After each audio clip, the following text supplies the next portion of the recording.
And good evening, everyone. Bob Kurtz and Scotty Miller from Arnie's in Rensselaer.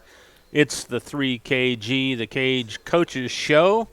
And we got everybody in here this week, the girls and boys basketball coaches on hand, and we're ready to roll. And the leadoff man, Sam Zachary from the North Newton Spartans boys basketball team.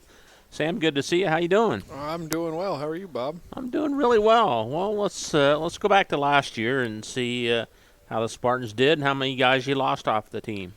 Last year we ended up at about, I think we finished 10 and 12. The one good thing coming off a 10 and 12 season last year is we only lost one senior. So, you know, we expected to bring back 7 of our 8 guys. We had one transfer out over here to Rensselaer. So this year we're bringing back 6 guys that contributed a lot to our team last year. And summertime, what'd you do? Summertime activities? In the summer, we try to go 2 days a week at our building. We go in the evenings, just kind of get the kids moving, get the kids playing, get a ball in their hand for the most part. And we finish that off in June. We go down to Terre Haute to Rose Holman, and we went to a team camp, Dan Sparks basketball camp. We took 10 kids down there, tried to have 2 teams, sort of split them up to get them a lot of time between the JV division and the varsity division. I think we ended up playing 12 or 13 games down there to try to get the kids some experience and get them playing some competition. You know, I was disappointed that we didn't have a lot of upperclassmen that wanted to commit to going. But out of the 10 kids, 6 of them were freshmen. Took 6 freshmen, 1 sophomore, 1 junior, and 2 seniors. So I'm hoping it continues to grow into the future and we can get full teams down there, that all those kids are getting 10 to 12 games within the summer against kids that are around their age or ability and can continue to develop their talent. And that's important, summertime activities? You know, I think people will debate that. You know, I've always looked at it as, you know, it gets the kids, it gets a ball in their hands between March and November. But, you know, like for us, we don't have, I mean, in the past, we've had a lot of kids that play football. So, you know, they finish in June or July, and then they go play football that, you know, they're taking 3 months off anyway. So I don't know how beneficial it is, but anytime you can get a ball in their hands, it can only help them. All right, let's talk about this year, how many guys you have out and how they've been going so far. You know, we've got 20 guys right now on our team. We've got 5 seniors who are going to be our big leaders that we're going to rely on. Mike Levy, Connor Scatella, Andrew Colovis, Levi Church, and Bane Barkley's back. He didn't play last year due to a knee injury. Some familiar names, that's for sure. Yeah, a lot of kids that play a lot of sports for us between football, basketball, and baseball. You know, we also bring back Evan Gagnon and Patrick Berry that are some juniors that contributed a lot last year. They've been working well in practice. You know, we're trying to do things a little different than what we've done in the past. You know, I tried to sort of limit what we did offensively based on our skill set, on what we could do well, on our height. You know, the last couple of years I've been pretty fortunate to have a pretty big team, which we don't really have now. We've got a lot of 5'10", 5'11" guards. And we're doing some things a little different defensively. So practice has been going well. The kids are buying in. The kids are working hard every day. And I feel like we're getting better every time we come into the gym. Well, talk a little bit more about some of your key players. You know, we bring back Gagnon, who was our leading scorer last year at 13 a game. Mike Levy was our second leading scorer at about 11.5 a game. Both those guys led us in rebounds. I think Gagnon was around 7 a game. Levy was about 6 a game. You know, Scatella came along late in the year last year as a defender. He decided that was going to be his role, and he played it really well. Same way with Clovis. Andrew, we're probably going to have to rely on to be our ball handler for the most part. He's a left-handed kid. He's a big, strong kid that does a good job of defending on the perimeter and attacking the basket. We had a move-in last year that came in the first day of the year, Levi Church. He's going to be another ball handler for us. Towards the end of the year, He started to get his game under control. He started to handle the ball really well. He had a breakout game against Tri-County where he had 14 or 15 that sort of led us in a comeback to win that game. We're going to rely on those 5 a lot, along with Patrick Berry, who's back. He had taken a year off to wrestle and decided last year he wanted to play basketball. He does a good job of getting himself in position and rebounding. He does a good job of offensively. He's good moving the ball. He's good cutting to the basket. He's good just being in the right place at the right time, understanding what's going on. We're going to bring up a couple younger kids that are probably going to get quite a bit of time with the varsity just based on numbers. Another couple juniors, Jakin Latulip and Malcolm Tharp. Jakin's come a long way from his freshman year as far as, developing his skill. The same with Malcolm. I'm really excited for what we have with our varsity team and sort of what we can do. I think we've found an offense that's going to sort of let them play and let them use their athleticism. And defensively, we're going to try to do the same thing as much as we can. So I'm getting that your expectations are pretty high this year.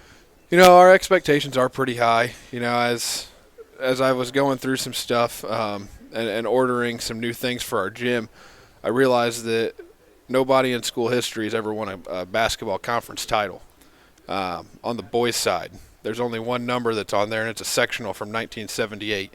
And so, one of our kids' main goals is being that first team to win our conference. And last year, well, really the last 2 years, we've come really close. Well, actually all 3 years I've been there, we've come pretty close. It's come down, my first year, I think when we figured it out, it was like 8 points away from winning a conference.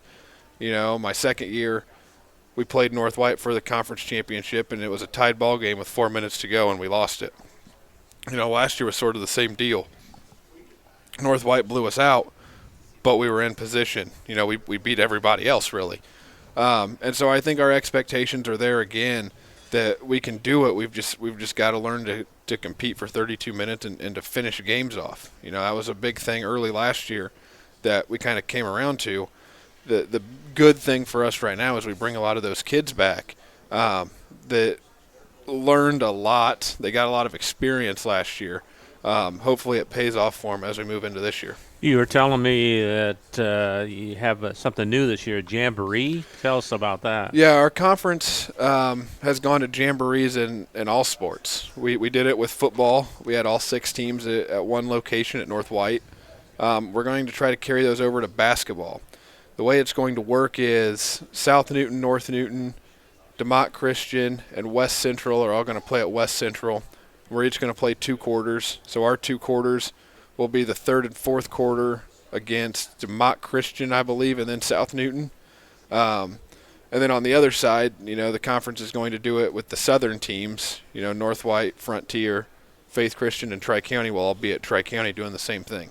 So it's a little Friday night? Yeah, it's Friday, the 18th. Ours starts at 5:30 Central Time.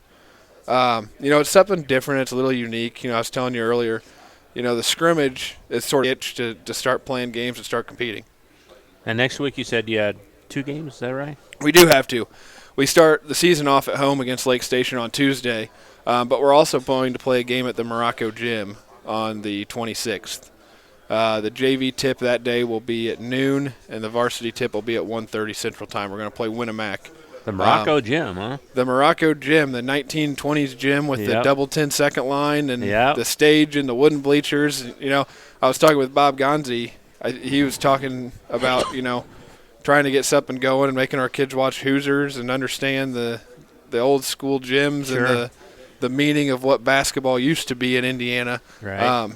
Back in the old days when those places were packed full. Right. So it should be fun. I think we played 5 years ago in the Morocco Gym. I remember we did a game from there. Yeah, we played with KV. Broadcast. Yeah, I played remember KV there. This will be the first time we've been back in about 6 years. And it was full then, if I remember correctly. It was. Yeah. They honored all the old sectional teams before Absolutely. consolidation, and so hopefully we get some people out there, we get some people watching, and there's a better outcome than there was 6 years ago. Well, Sam, I appreciate you coming over. Look forward to talking to you each week about Spartan basketball, and look forward to doing your games. Always a blast, and We'll see you later on, all right? I appreciate it, Bob. All right. Sam Zachary, the North Newton Spartans, back with more. The Coach's Cage right after this. High-quality, personalized dental service is what they do at Hillcrest Dental. For over 40 years, generations have relied on Hillcrest Dental for beautiful, healthy smiles. Dr. John Ayler and Dr. Jack Drone look forward to seeing you for your next dental visit. For information or to set your appointment, call 219-866-7117. That's 219-866-7117. Or visit hillcrestdental.net. Hillcrest Dental is a proud sponsor of all high school athletics. Meet you at Arnie's, Rensselaer's go-to pizza and so much more. Pizza, sandwiches, burgers are here. Don't forget about dessert. Wings, cheese sticks, garlic bread too. Arnie's pizza menu has something for everyone. Dine in or carry out in the best pizza in town. Located across from St. Joseph's College in Rensselaer. Call 219-866-9999 and meet you at Arnie's. Founded in 1931, Community State Bank in Brook is your community bank.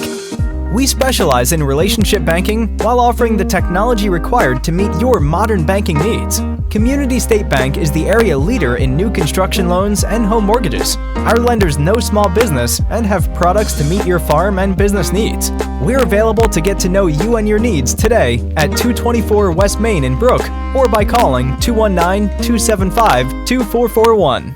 Pulver Psychological Services offers psychological counseling, consultation, and assessment. Locally owned and operated, Pulver Psych focuses on solutions for the community and serves as support for individuals, families, and organizations. Whether you're in need of personal, family, or success counseling, Pulver Psychological Services can help you reach your life goals. Increase work satisfaction, have better relationship compatibility, improve sports performance. Get in touch with Pulver Psychological Services by visiting pulverpsych.com. Back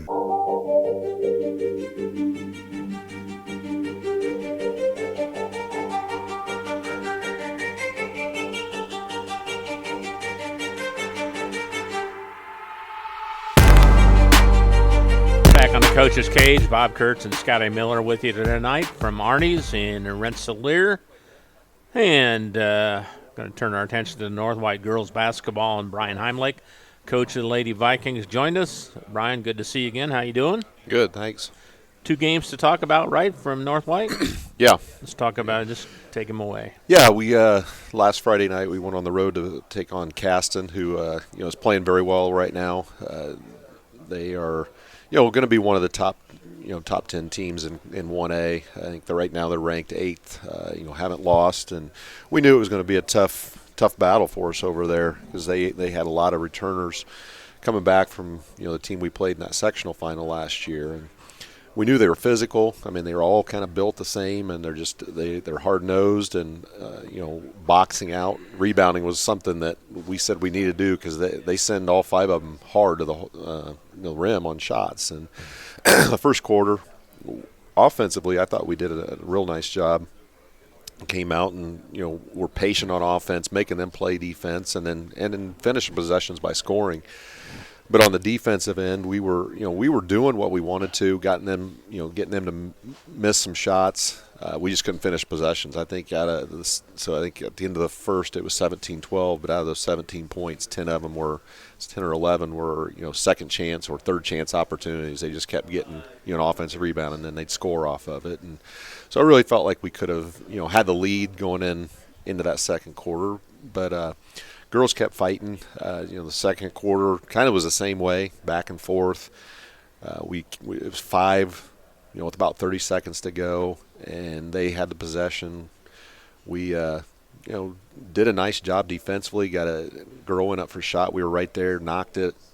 Was that the one that was under a second to go? Yeah, so it hit off, went under out of bounds, and there's 0.9 seconds left. And you can get a shot off at that time, in that amount of time? I mean, you can. I kind of felt like it she went down, kind of, wasn't, she brought it down to her pocket and went back up, and I don't think you can at that point. And officials kind of discussed it a little bit before they even called it good, and they decided that it was good. Unfortunately for us, too, the light wasn't working on that basket.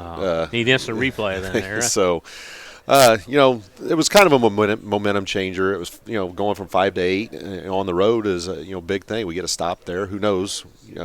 It's still going to be a battle for us. But, I thought the second half was kind of like North Miami game. We came out and kind of flat, did not play well, let them build the lead up into double digits, and just weren't able to get it to within striking distance the rest of the way, and ended up losing 45-34. They're a great team. Once they're ahead late in the game, they can spread you out and do some things, and so we had a tough time defending there. But, I thought Tessa Robertson came out and played well again for us offensively. She's going to be a person that has to get double figures about every game. She's a big post presence for us. And then Abigail Spry played a better game offensively, I thought, than the first game. She was a little more aggressive. We still told her after that game she needed to be more aggressive. But overall, I thought our girls played well on the road for the first time this year. And we shot the ball from the free throw line. I think last week we said we shot 82%. We were 11 of 14 from the line, in that game. So, free throw wise, we've been, shooting the ball very well. Keep that up all year like that. Yeah. And then last night we had Carroll, who's number 8 team in 2A, come into our place, and they have a couple girls that can score. The Harness girl, Allie Harness, a junior, averaging over 20 points a game, and then Wagner as well, both juniors. We knew we had to stop those two, and the first quarter we did not actually the first half we didn't do a great job on Harness. She had 19 in the first half, and we were down 3 going into the second quarter, which we had played well. We just didn't stop her where we wanted to. And the second quarter the same way. We just weren't kind of moving the way we wanted to. I think some of our girls just don't understand quite yet what we want to do defensively in certain situations. And that's part of that learning process. And the best thing last night I thought was, I said the first 2 games we didn't really come out the start of the second half and play well. So we were down 15 going into halftime last night, and the third quarter we came out and played very well. We took it to them. Probably about a minute and a half to go in the third. We had it down to 6, and just kind of ran out of gas. We had a group out there that played the entire third quarter, and just because they were in a rhythm, and we didn't really want to break that rhythm up, but we just kind of, at that point, they got a couple second chance opportunities again. We didn't find somebody, and they were able to put them back in double digits going into the fourth quarter. And again, it's a team that you can't be behind going into the fourth quarter. They've got some good guards, and ended up 60-44. And again, I thought we competed well. Just another team right now that's better than us. In most aspects, we were going to have to really limit mistakes and for us to win that game. And 0-3 right now, but they were playing again. They played, competed well. They've had chances to win. The other last week against Caston, I think they led pretty much until the middle of the fourth quarter, but 1 of 13 from the free throw line doesn't help. So as well as we're shooting it from the line at the varsity level, which we're at after last night's game at 79% still. They are struggling from the line, and so but they're playing, they're learning, and they're doing some good things out there as well. So, all right, Brian, thanks a lot. We'll see you in a couple weeks. All right, thank you. Brian Heimlich from the North White Lady Vikings, back with more of the Coach's Cage on 3kgthecage.com right after this. Hi, this is Chuck Clark with the Underwood Insurance Agency, formerly Preferred Insurance Group. Are you tired of being sacked every month with your auto insurance bill? Do you feel you just pay your premium to your agent and never hear from them? We at the Underwood Insurance Agency work with over 10 insurance carriers to get you our best rate and coverage we can, and we pride ourselves on serving our customers like they are our family. We are conveniently located in Remington and Lafayette. We can be reached at underwoodagency.com. Reach out to us to score big savings. Working with our customers has been Kentland Bank's trademark for 87 years. We're dedicated to making your visit a lasting one, and helping you achieve your goals is our #1 priority. With 5 locations, Kentland Bank offers all loans needed for today's businesses and families, including car loans, mortgages, agriculture, and commercial loans. We're here to make your busy life less hectic by offering online and mobile banking, bill pay, and P2P payments. member FDIC, and equal housing lender. After a hard day's work or play, it's time for some relaxation, and there's no better place than Unwind on Front Street in Rensselaer. For massage therapy, facials, spray tanning, yoga classes, and wellness, stop by Unwind. They also offer student athletes 30-minute massages for $25. Alina would like to thank Unwind's loyal customers for their patronage since 2016. To make an appointment, call Unwind at 219-869-0290.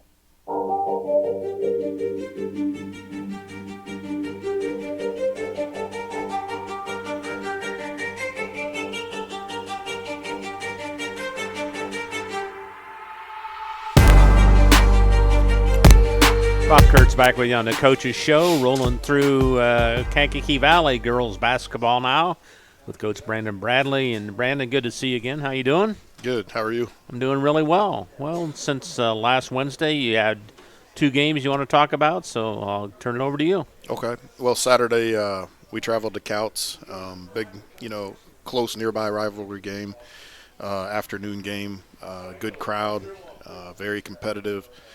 They get really up for that game because you have the small school, big school Sure. type of rivalry, and we had a dogfight for about 3.5 quarters, and we actually entered the fourth quarter down 5. Had to battle back, but we had a nice 16-7 fourth quarter. Not only did we make shots and make free throws, but at the same time we also got big stops when we needed to. Took care of the ball better. And, for lack of a better word, escaped on Saturday. But, it was a step in the right direction and learned a little bit about ourselves. Who played well for you? It was kind of across the board. I thought, Lily Toppin has led us in scoring just about every game. And that night, she typically, makes 3 or 4 threes in a game. And that day she did it by getting to the basket, getting to the free throw line, and scored 17 of our 40. And, but we got big rebounds by a variety of people down the stretch when we needed them. Big free throws too. Kate Thomas had a couple key free throws towards the end to help seal it. And, it's tough statistically when you score 40 points in a game. Yeah, it is. But, one of the things that we've talked about all year is, we're 3-2, but I feel like we've defended well enough in every game to give ourselves a chance to win every game. And, last year we gave up right at 44 points a game, and this year we're down to about 40. But we've also, played a couple teams that are, pretty good from the DAC. And, now it's just kind of tightening that up and rebounding a little bit better. That's been a big focal point for the last week or so. And last night you played? Last night we hosted Marquette Catholic. They're a talented young team. They play a lot of sophomores and a one key freshman who's leading them in scoring. And, we jumped out early. We were playing really well early on, got a lot of transition stuff, and we're up 17-5, but by the end of the first, they cut it to 21-14, and then into the second, cut it to 23-21. Whoa.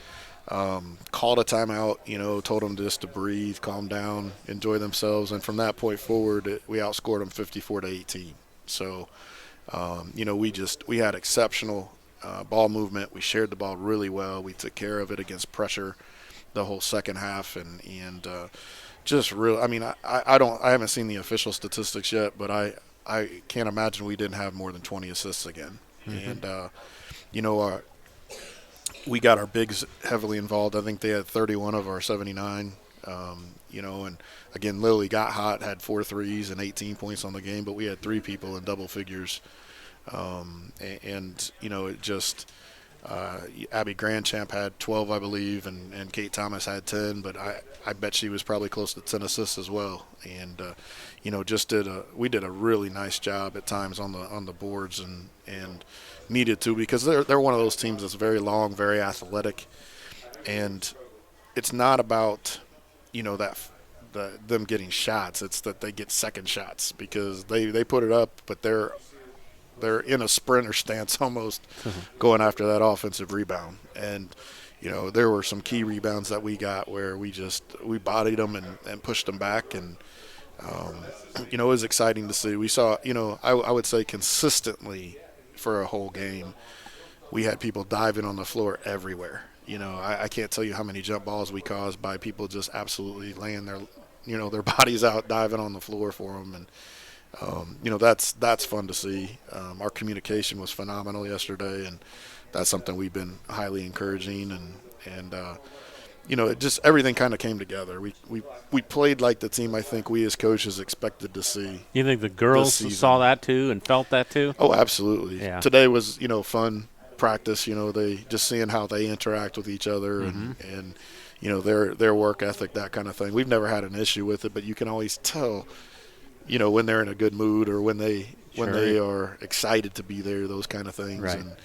And the next step is just to continue this and build it. We kind of, once we got through that Crown Point Valparaiso stretch, we then targeted.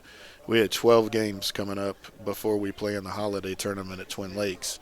And we feel like all 12 of those games are games that we can absolutely compete in, if not be the favorite in most or all of them. And so that's kind of how we're approaching it. We've kind of got a goal of being 12-2 going into the Twin Lakes tournament. And I think that, while a little bit lofty, is something that we can achieve if we, especially play like we did in the second half last night. Sure, absolutely. So through 5 games, where do you think you're at, team-wise now? Everybody's got their chinks this early in the season. It's, we just need to continue playing with confidence. And I say that because, we talked a little bit off the air.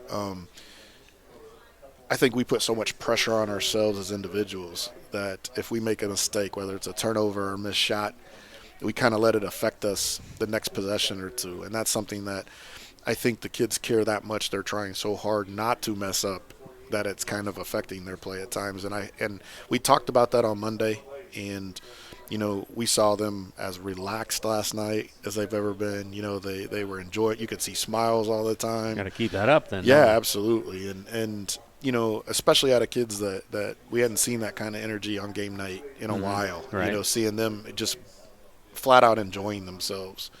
And really, that's the name of the game, is to enjoy yourself and have fun. And it wasn't necessarily a product of the score, the final score, because this was happening in the first quarter, the second quarter. Even when it was tight, they were still, out there just flowing through the offense, the defense, enjoying themselves together, talking in between, dead balls, and it was a different feel all the way around. So. All right, what's up next for the Lady Cougars this week? Well, we will host Highland on Friday, first conference game. They're feisty, man. They're all 5'3" to 5'8". They fly up and down the court and they shoot a ton of threes. And for us, that's going to be a bit of a matchup issue. We're going to, offensively, I like team deal and beat them last year, so they're kind of looking forward to that game once we get to the new year.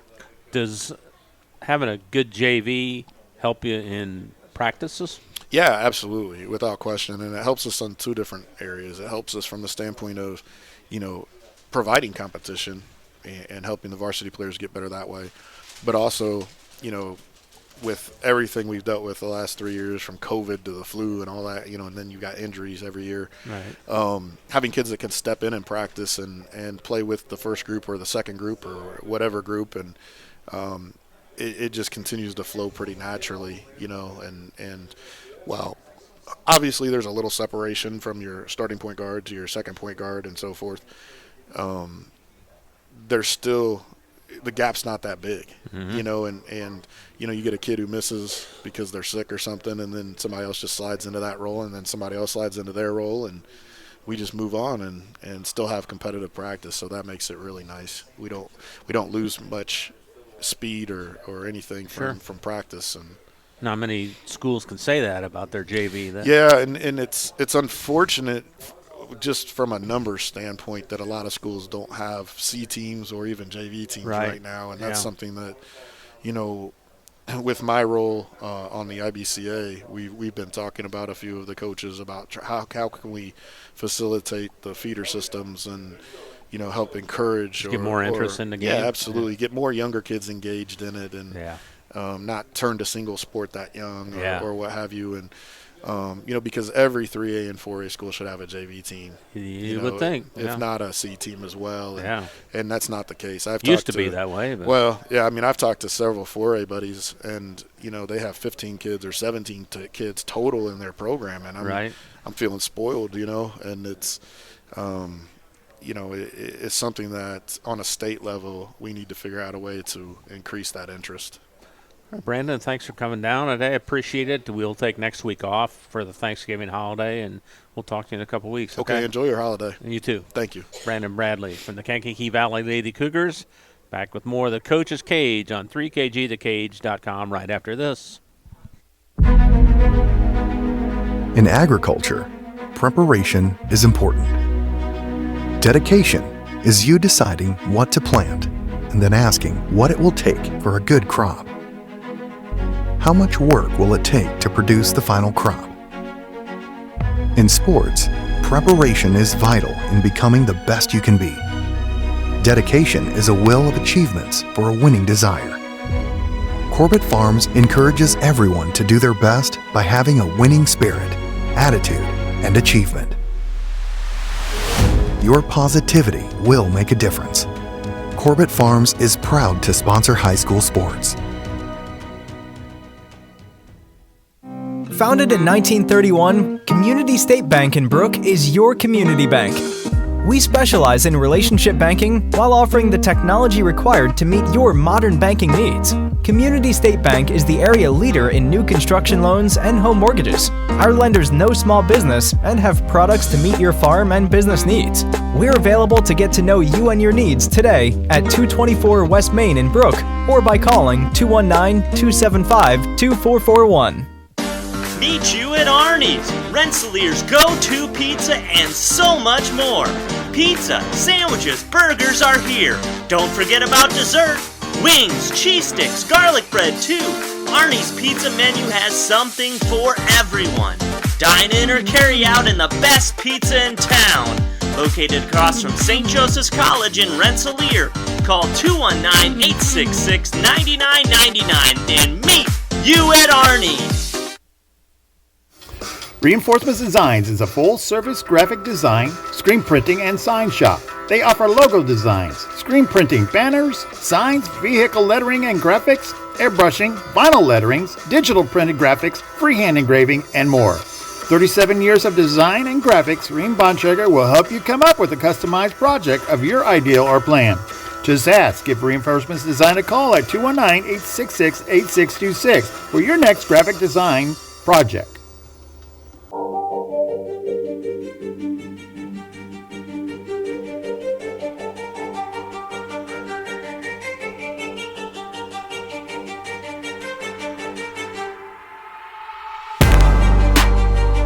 Rolling on the Coach's Cage. Bob Kurtz and Scotty Miller with you here from Arnie's on kind of a snowy Wednesday evening. And we always like to welcome new coaches in, although this guy has been on the show before, and he's been around the area quite a while. Ryan Harrington, the new boys basketball coach at Tri-County. And Ryan, thanks for coming over, and congratulations on the new job. Thank you. Thanks for having me. But you've been around the program a while, though, haven't you? Yes, I have. I've been lucky to have a lot of experience with these kids that are playing for me. So you were the junior varsity coach for a while? Yes. The entire time Mark Grettencord was here, so since the 16-17 season. So you have a big advantage. You know, you've coached all these players that you're coaching now, right? Yeah, absolutely. There's a move up with you. Yeah, to some degree, absolutely. And they've had a lot of success, so I'm excited to get to coach them some more. Well, how did the Cavs finish last year, and how many people did you lose off last year's team?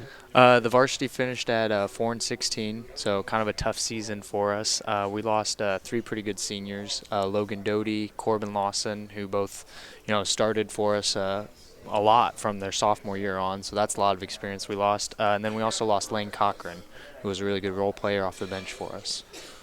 So when did you take over as coach? Officially didn't happen until kind of late August. So you didn't. What does summertime look like for the summertime? Cavs?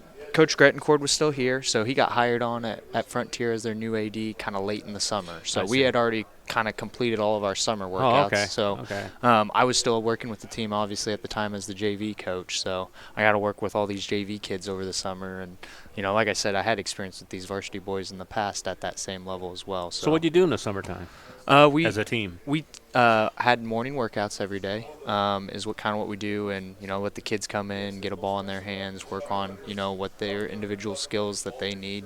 Some guys it's shooting, some guys it's ball handling, post moves, that sort of thing. And then every Wednesday we were in a league down mostly with like schools in the more southern side of things. Like we traveled to Lafayette Jeff even one Wednesday and scrimmaged Lafayette Jeff some. So kind of experience playing teams that we don't really play during the regular season, and just kind of exposing them to different styles of play. Is that a good thing then to do I that? think so. Yeah. The stakes are low. It's not nothing on our record for anything, and you get to see that higher level of competition, which, even at the 1A level, if you want to have success, you're going to see some really talented players. So kind of expose them to that level of talent in the summertime is nice. Now, you said you have a lot of guys out for the team this year. Tell us how that is going. Yeah, so we got 25 guys out right now. Now, one of them is a foreign exchange student from Germany, and he's actually heading back here pretty early, so he won't be with us the whole season. But, yeah, a lot of guys out this year, and I mentioned it earlier to you, 16 of those 24 that'll be with us the whole season are freshmen and sophomores. Wow. So we are young as well. Pretty much a youth movement. Those in the are program, huge so. numbers, aren't they? It is, yeah, absolutely. So we've had some big grades coming up, and we're excited because there's a lot of potential at those lower levels too. All right. So you had to make some cuts. Is that right? Yeah, just a couple. Well, that's a couple cuts. So that probably doesn't happen very often to teams around this area. That's for sure. Yeah, it's definitely a good problem to have, Sure. and a couple of those kids that we let go, they are going to stay on for us as managers, so they're still going to be a part of the cool. program. So and, all right, we want to be a part of the basketball team. We want to have you. We just want to have you in a role where you can help us. Sure. Tell us about some of your key players. So we bring back Nate Corbin and Kobe Baylor. They kind of tied as our leading scorer with 11.5 a game last year. So nice having those two back. Nate Corbin's going to be a senior for us who's been starting. Big kid, off and right? on. Yes, big kid. He's got an outside shot when he wants it. Can be a very dominant post player when he's down low. And honestly, he's probably one of our better passers. So he's a really well-rounded player for us, a guy we want to have the ball in his hands a lot. Kobe Baylor's another one who he's only going to be a junior for us this year, and last year as a sophomore late in the year he really came on. The one game I coached and you guys covered, the Benton Central game, he really came on against Benton Central, hit a bunch of threes, so a lot of experience there for us. And then other guys we got returning, Connor Ross, who started for us from time to time last year, another big kid in the inside for us, very athletic. He can kind of jump out of the gym, and he's been working all fall on that, being able to jump higher so he can get rebounds, and his big goal's been to dunk it as well, and he's been able to do that a few times now. And then we also you dunk in games, though. Well, we'll see. I just don't be surprised if he tries to pull it out. Okay. Now, well, Coach will get mad at him if he misses it, though, right? He knows the deal. He's going to make it, so we're not too worried about that. Okay. So, yeah, but again, he's been working hard at that. Spent all fall with me in the weight room, so working on those things is just becoming a stronger player in general. Then other guys we got coming back on the varsity, Eric Zarzi, who's had a lot of experience. He even played as a freshman, and he's a junior now, so brings back a lot of experience at the varsity level. And then Riley Hughes as a sophomore, played the point guard role for us late last year too. So again, we kind of bring back a lot of experience, not necessarily success at the varsity level yet, but again, experience, and that goes a long way. Having these kids understanding, they've been in some tough environments and been down big, and they know what that feels like, and you've definitely seen that this first week and a half of practice. They've been getting after it because they know, hey, we got to work harder if we want to have success at the varsity level. So what's a Ryan Harrington Cavalier team going to do offensively and defensively? Defensively, I think that's the thing that I've really focused on these first week and a half for us. We talked about last season going 4-16, and we gave up 59 points per game, and we just talked about how that's too many. We're going to struggle to win games, absolutely. Yeah. 59's too many. You know, we can be a good offensive team, but to ask us to score 60 points a night, you know, that I don't know if we're quite there yet. Right. So that's where we've really focused, our attention here early on the defensive end. But again, offensively, my perfect offense would just be get a steal and let's go lay it in. But it's not a perfect world. It's not going to happen. Yeah, it's not going to happen. I'll tell you that right now. I know. So no, but I just like putting the players in position to make plays. You know, that's at the end of the day, put them in their strong suits. You know. So you think defense is going to be ahead of offense at the start of the year here? I hope so. Yeah. You know, that's what we've really emphasized in practice, and I know the kids are probably tired of working at it, but it's again obviously an area of weakness, and that's what we want to focus on. But offensively, we started to put in a few sets, and like I said, we're just trying to set our guys up. We got a really good point guard in Riley Hughes as far as making reads off of pick and roll, so we're going to put him in pick and rolls so that he can make the reads and set other guys up for success with the type of shots that they like as well. Expectations for the Cavs this year?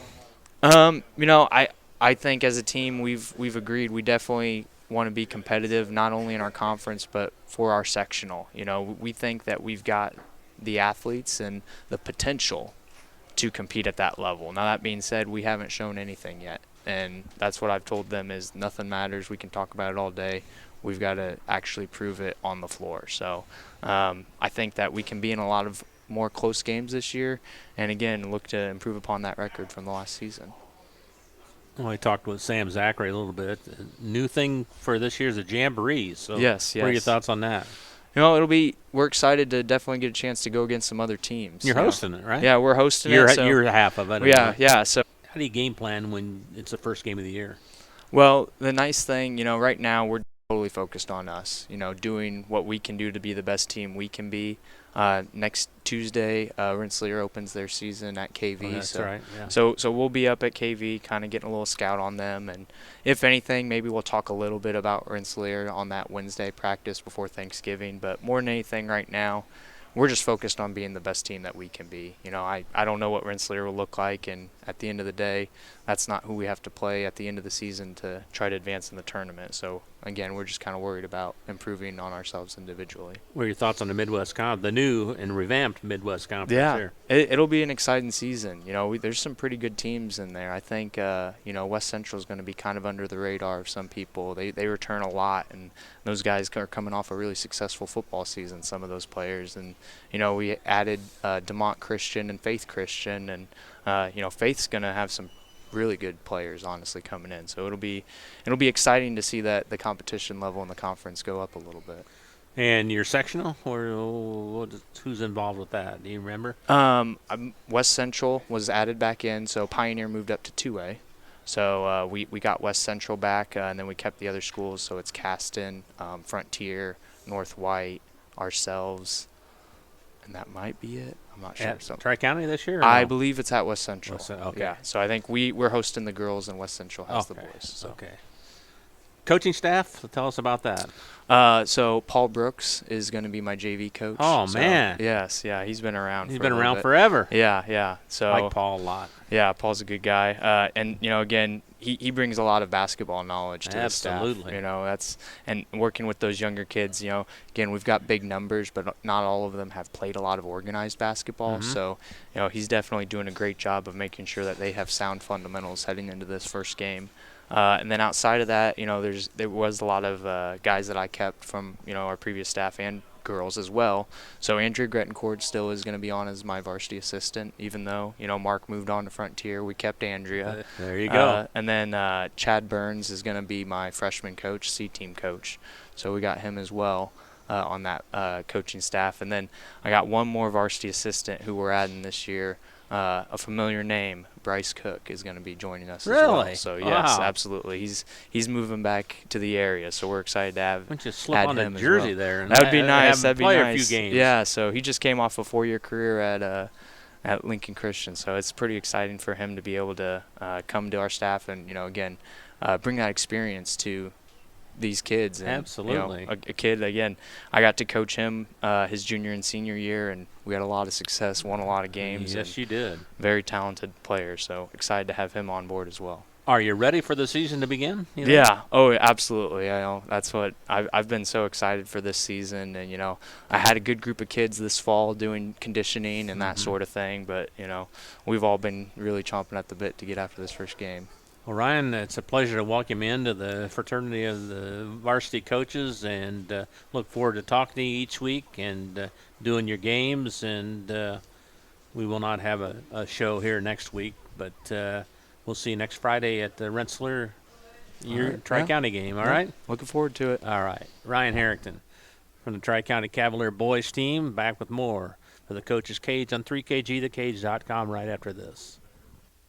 Indiana Farm Bureau Insurance Agent Joe Goodeman has been serving the Jasper County and surrounding area since 2009. Being involved in the area, Joe Goodeman has kept his interest in making sure he provides the best insurance for his clients. Whether you need life, car, home, business, farm and crops, or even renter's insurance, Agent Joe Goodeman will keep searching for the best policy for your valued investments. Call Indiana Farm Bureau Insurance Agent Joe Goodeman at 219-866-4694 or stop in at 2570 North McKinley Avenue in Rensselaer. High-quality personalized dental service is what they do at Hillcrest Dental. For over 40 years, generations have relied on Hillcrest Dental for beautiful, healthy smiles. Dr. John Ayler and Dr. Jack Drone look forward to seeing you for your next dental visit. For information or to set your appointment, call 219-866-7117. That's 219-866-7117 or visit hillcrestdental.net. Hillcrest Dental is a proud sponsor of all high school athletics. Working with our customers has been Kentland Bank's trademark for 87 years.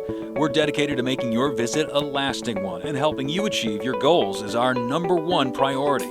With 5 locations, Kentland Bank offers all loans needed for today's businesses and families, including car loans, mortgages, agriculture, and commercial loans.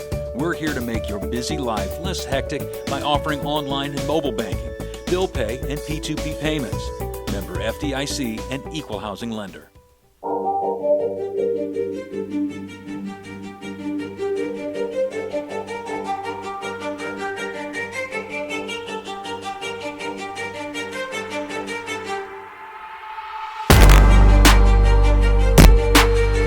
And welcome back to the Coach's Cage, rolling through on a Wednesday night here. They got to put a code in to get to watch instead of just commenting to me all the time. What's that? My wife. Never mind. Okay. I didn't know what you're talking about there, but now I do. All right. Wes Radke has joined us now, of course. The highlight of the night, right? Here we go. Well, thank you. I haven't been called that in a long time. Yeah, the highlight of the night. I've got to say some nice things about you, you know. Well, you just wait till Bill gets back. Him and I are going to have a conversation, too. Yeah, I know you. Well, all right. Well, you play almost a fourth of your schedule in the first 2 or 3 weeks of the season here. You're 3 games again to talk about this week. Well, it's time to play. It's time to play. I guess. Just no practice and play all the time. We don't need no practice. You don't need no practice. That's for sure. We just go and play. And then we look like we never practiced a day in our life. You're supposed to retain that. I know. And we do some good things, and then we go backwards, and we go forward again, and we go backwards and go forward. So it's like a roller coaster ride right now. Well, let's go backwards to the Tri-County game. That was a really good game. It was. I mean, again, that's it's a good rivalry game. It's a good game to watch and to coach. And we came out that first quarter and it was just back and forth between the two of us. And we ended up 14-11 at the end of the first quarter and. Just struggled there a little bit with getting the ball to fall in the hole, and so we had to make some adjustments at second quarter. And again, credit to Tri-County, they came out and just really had some high energy and hit some big shots, and we got into foul trouble. I know it's hard to believe, but yeah. We got into some foul trouble and didn't handle things well there for a while. And so at halftime, it's 30-30. And we go into the – That's a lot of scoring. Yeah, it was. It was like, again, between the fouling we were doing and the shots that Taylor was making a lot of, we were just kind of going back and forth. And so going into halftime, we had to have a good heart-to-heart at halftime with the girls about what we needed to do, take care of the basketball, and not just throw it away and value every possession. And so the third quarter, we came out and we did a much better job. We scored 18 to their 8. So into the third quarter, it's 48-38. We're up by 10 and feeling really good about the way things are going. And so that fourth quarter, Sarah Kaufman just all of a sudden starts hitting some shots, and we start pulling back away. And they cut into that lead again. But Sarah hit some big free throws at the end of the game, and Taylor did as well. And so we ended up winning 61-52 and a very hard-fought game. And, again, I credit Tri-County. They played really well. They gave us everything we could handle with their speed and their athleticism. And again, we didn't handle their pressure very well at times and just made some really bad decisions with the basketball. But, Taylor ends up with 30 that night, and I think she had like 19 rebounds, 11 offensive rebounds, so she had a double-double. And Sarah Kaufman had 9, and Camry came off the bench and Roland and had 12. And just really – it was just a really good team effort finally after we got done throwing the ball away and fouling. We got things under control and handled it well, and so came out with a win that night. Yeah, because I think Tri-County is going to win a lot of games this year. Oh, yeah, they're going to be in that 1A class they're in their sectional. They're going to make some noise. They're going to do some really good things, and they're going to be really tough. And so, Coach Tyler does an excellent job with them, and they're going to be a tough team. All right, then we went to Saturday? Saturday we went to Knox, our first road trip of the season, going to Knox, and you could tell it was our first road trip. We got off the bus, and we started off. We were up 6-0.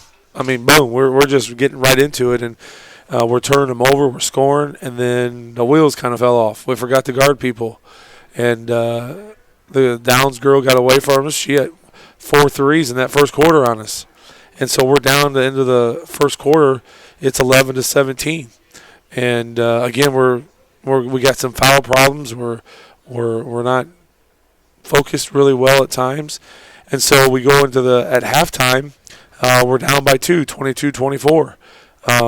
We took care of business a little bit there in the second quarter, and Camry came in and scored 6 points for us, and so we did some things and adjustments at halftime and came back out, and Brody comes in off the bench and hits a big 3 for us to put us back within a point going into that third quarter. So in the third quarter, they hit a free throw, so it ended up being 32-34, and we're just struggling. We just can't get things going again and get people where they need to be at. And but I will say this: the fourth quarter we came out a totally different team that fourth quarter, and we just really put the hammer down on them and pulled away. Ended up scoring 17 in that quarter to their 2. Really tightened down the defense. Really just put the pressure on them like we're capable of doing, and ended up winning the game 49-36.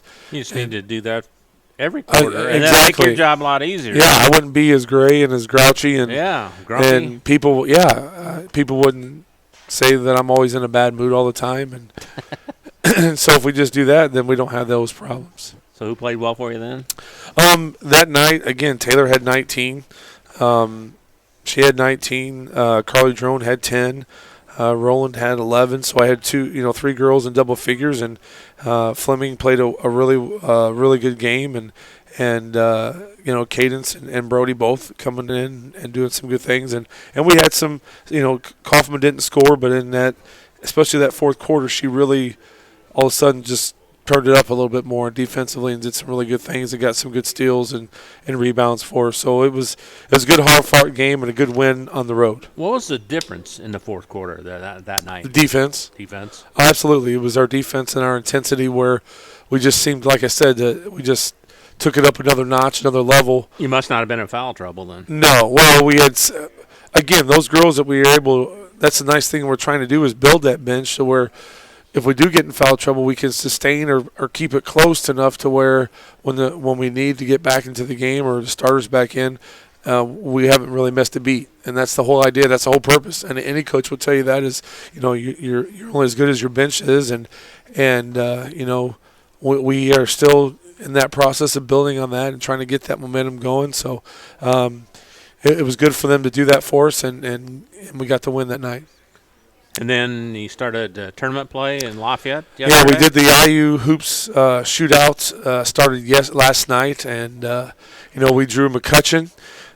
Where'd you play that at? At Harrison. Harrison. Yeah, Harrison. Okay. And we have never, in the program since I've been there, and from talking with their coach, we've never played each other. We always play each other like in legacy leagues, the kids do, and younger things. But as far as high school goes, we've never crossed paths because this is our second year in this tournament. Right. And so it was new for us, new for him, and we both were kind of excited to get to play somebody we never played before. Mm-hmm. And so we're getting a lot of minutes for a lot of girls. A lot of them playing a quarter here, then 4 quarters here, 3 quarters here, 2 quarters here. Just trying to get them where they can be the most useful and get the most out of them. Have to have somebody keep track of all that. Yeah, that. Van Meter gets mad at me every now and then, trying to figure out all of what he's got to do. It's a good thing Coach Mans and is there to keep us both straight because sometimes we lose track. So what is it? If you play 1 second, that counts as a quarter? Oh, yeah. Wow. Yeah, 1 second. It doesn't matter. 1 second, 1 minute, 8 minutes, it's a quarter. One other thing I wanted to ask you, that I don't know if I've ever asked you this before, all the years I've done. I'm sure our listeners and viewers would like to know a road trip. What's involved from the minute you let out of school? How early do you get to the gym? Do you shoot around then? What's the procedure on a road game? So for us, we like to get on the road as soon as we can, and it also depends upon where the game is at. I mean, like tomorrow on Friday, we're going to have to leave early as soon as we can, like 3:30, to get there by 5 o'clock start. So and that's just barely giving you that just time. I mean, we got there with 13 minutes to go the other day. Get dressed, girls. Get warmed up. We got to go. And the parents, they all have they take turns feeding the girls.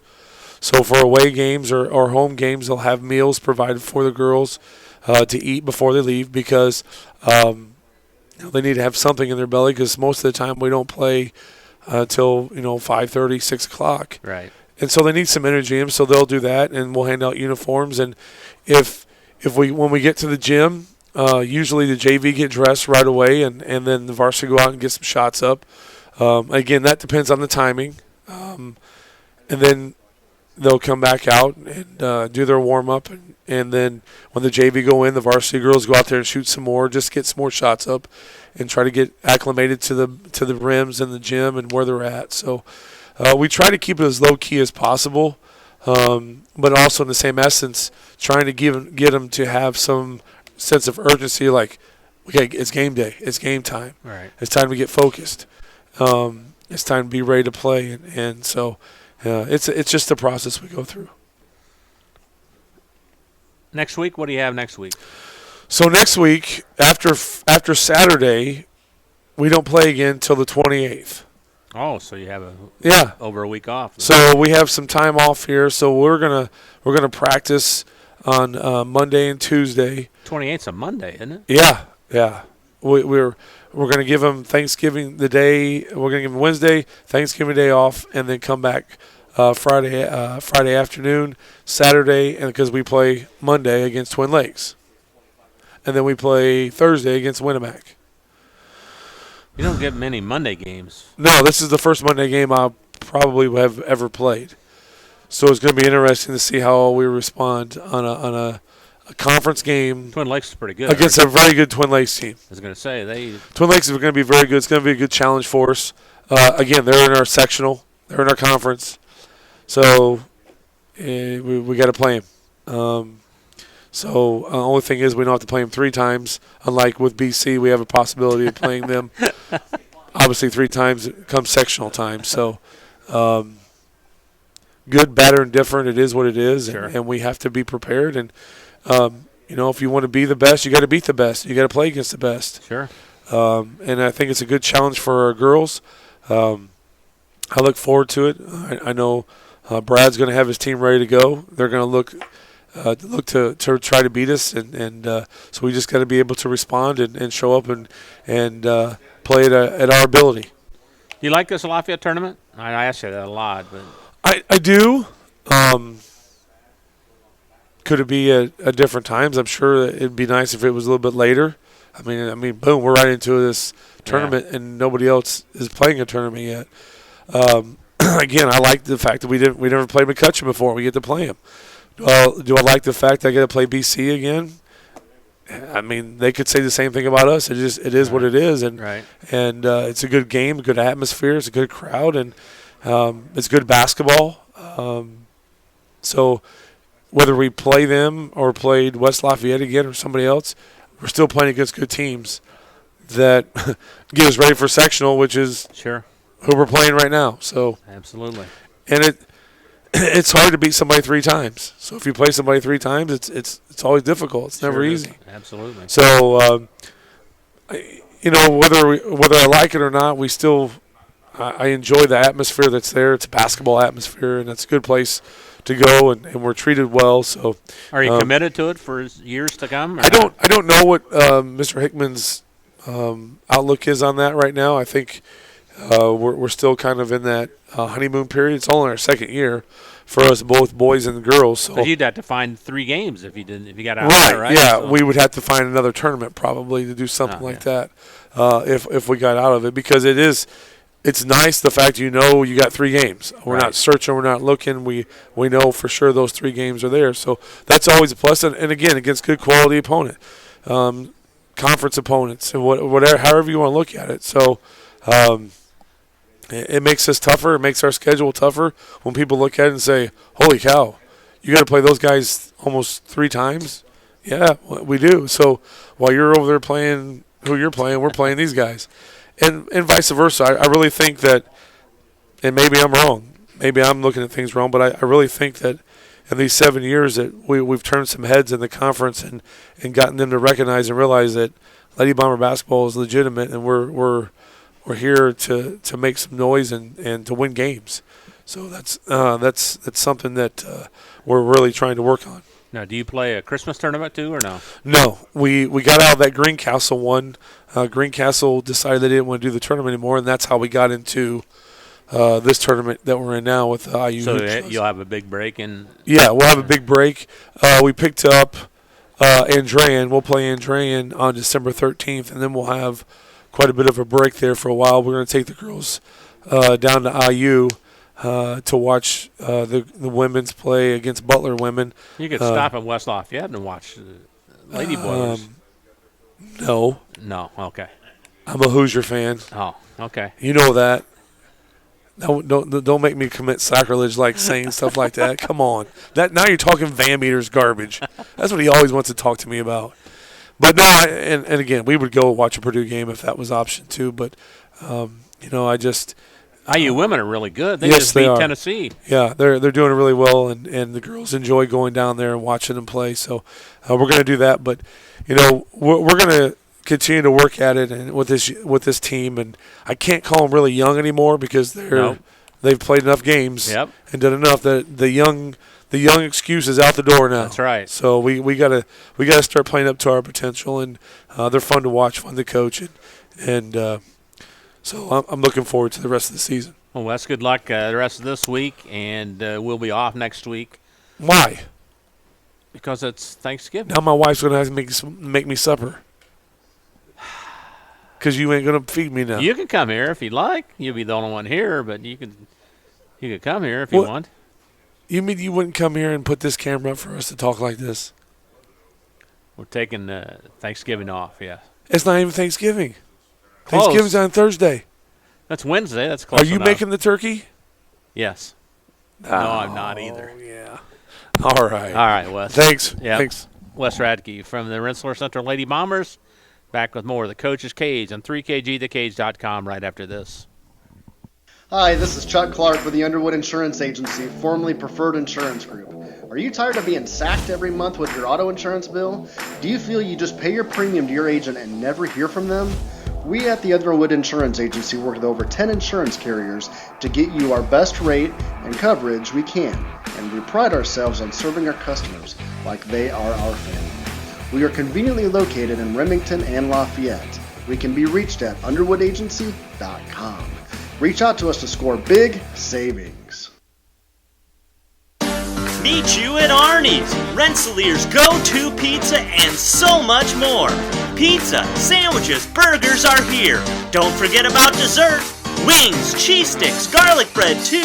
Arnie's pizza menu has something for everyone. Dine in or carry out in the best pizza in town. Located across from St. Joseph's College in Rensselaer. Call 219-866-9999 and meet you at... I can't say enough about going to that. Summer we go there and we play terrible the first day, and then as coaches we sit down and we're like, we got to do this instead, and it just seems that we bond and we click on things during that weekend, and it seems like the last part of June we played a lot better, and we've carried that into the fall so far, so we'll see how it goes this year.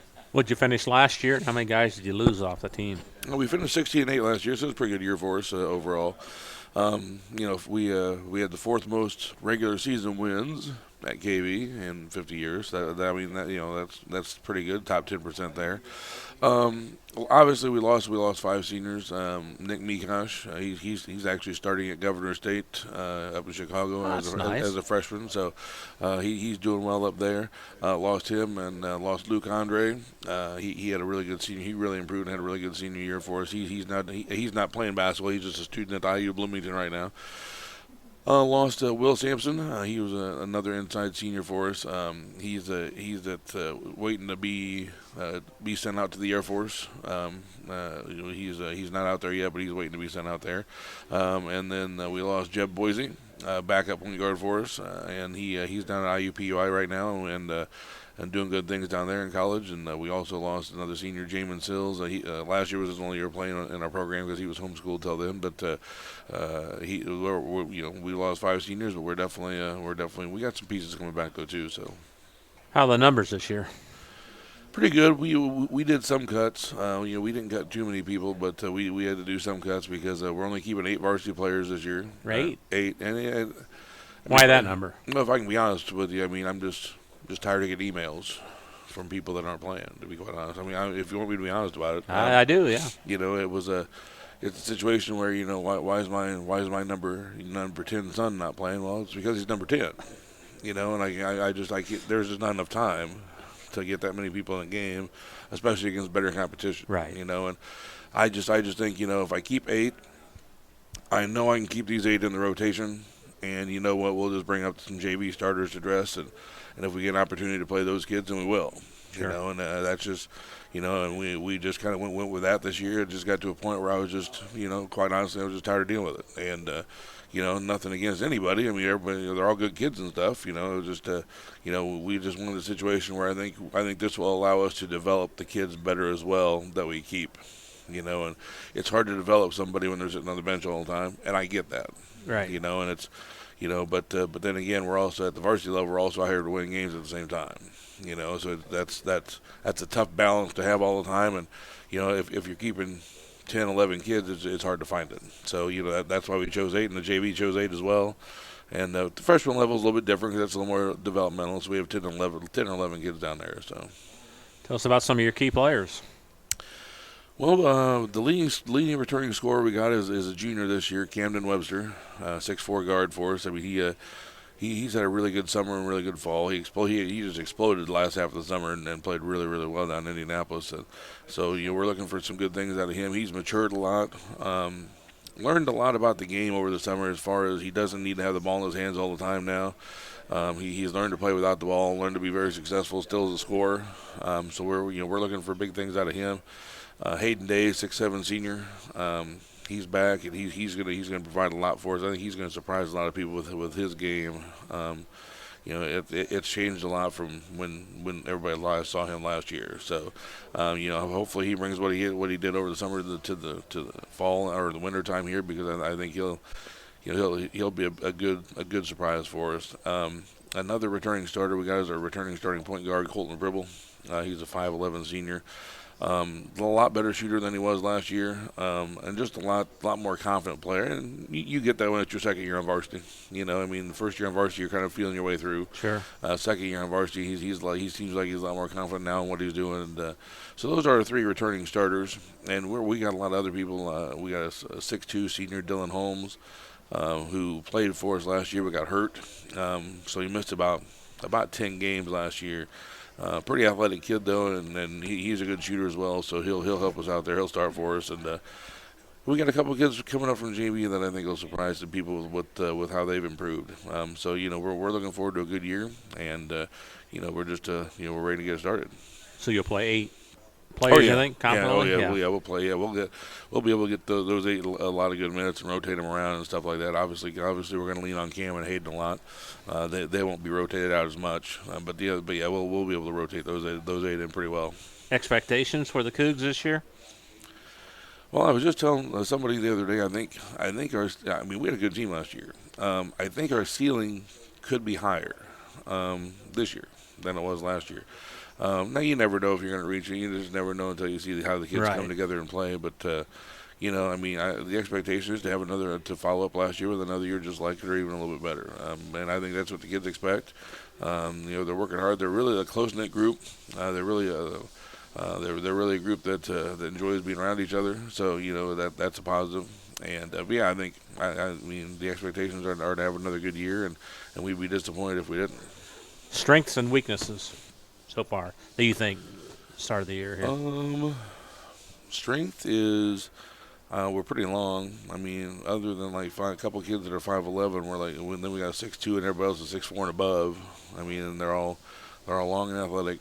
So that's a strength. Actually, the way it looks in practice, shooting is a strength. We have a lot of guys that can knock shots down, which will really stress the defense a lot. Weakness. I think attention to detail on the defensive end for high school kids is always a weakness, and so it's not that we have good effort on the defensive end. It's just the attention to detail. If I got to go this way on the screen, or I got to rotate this way on this pass, we're not quite where we need to be yet. But once again, it is November. We got plenty of work on that. Other than that, I would just say physical play. We got a JV team that's really going to help us with that this year, because we got a JV team that is ultra physical.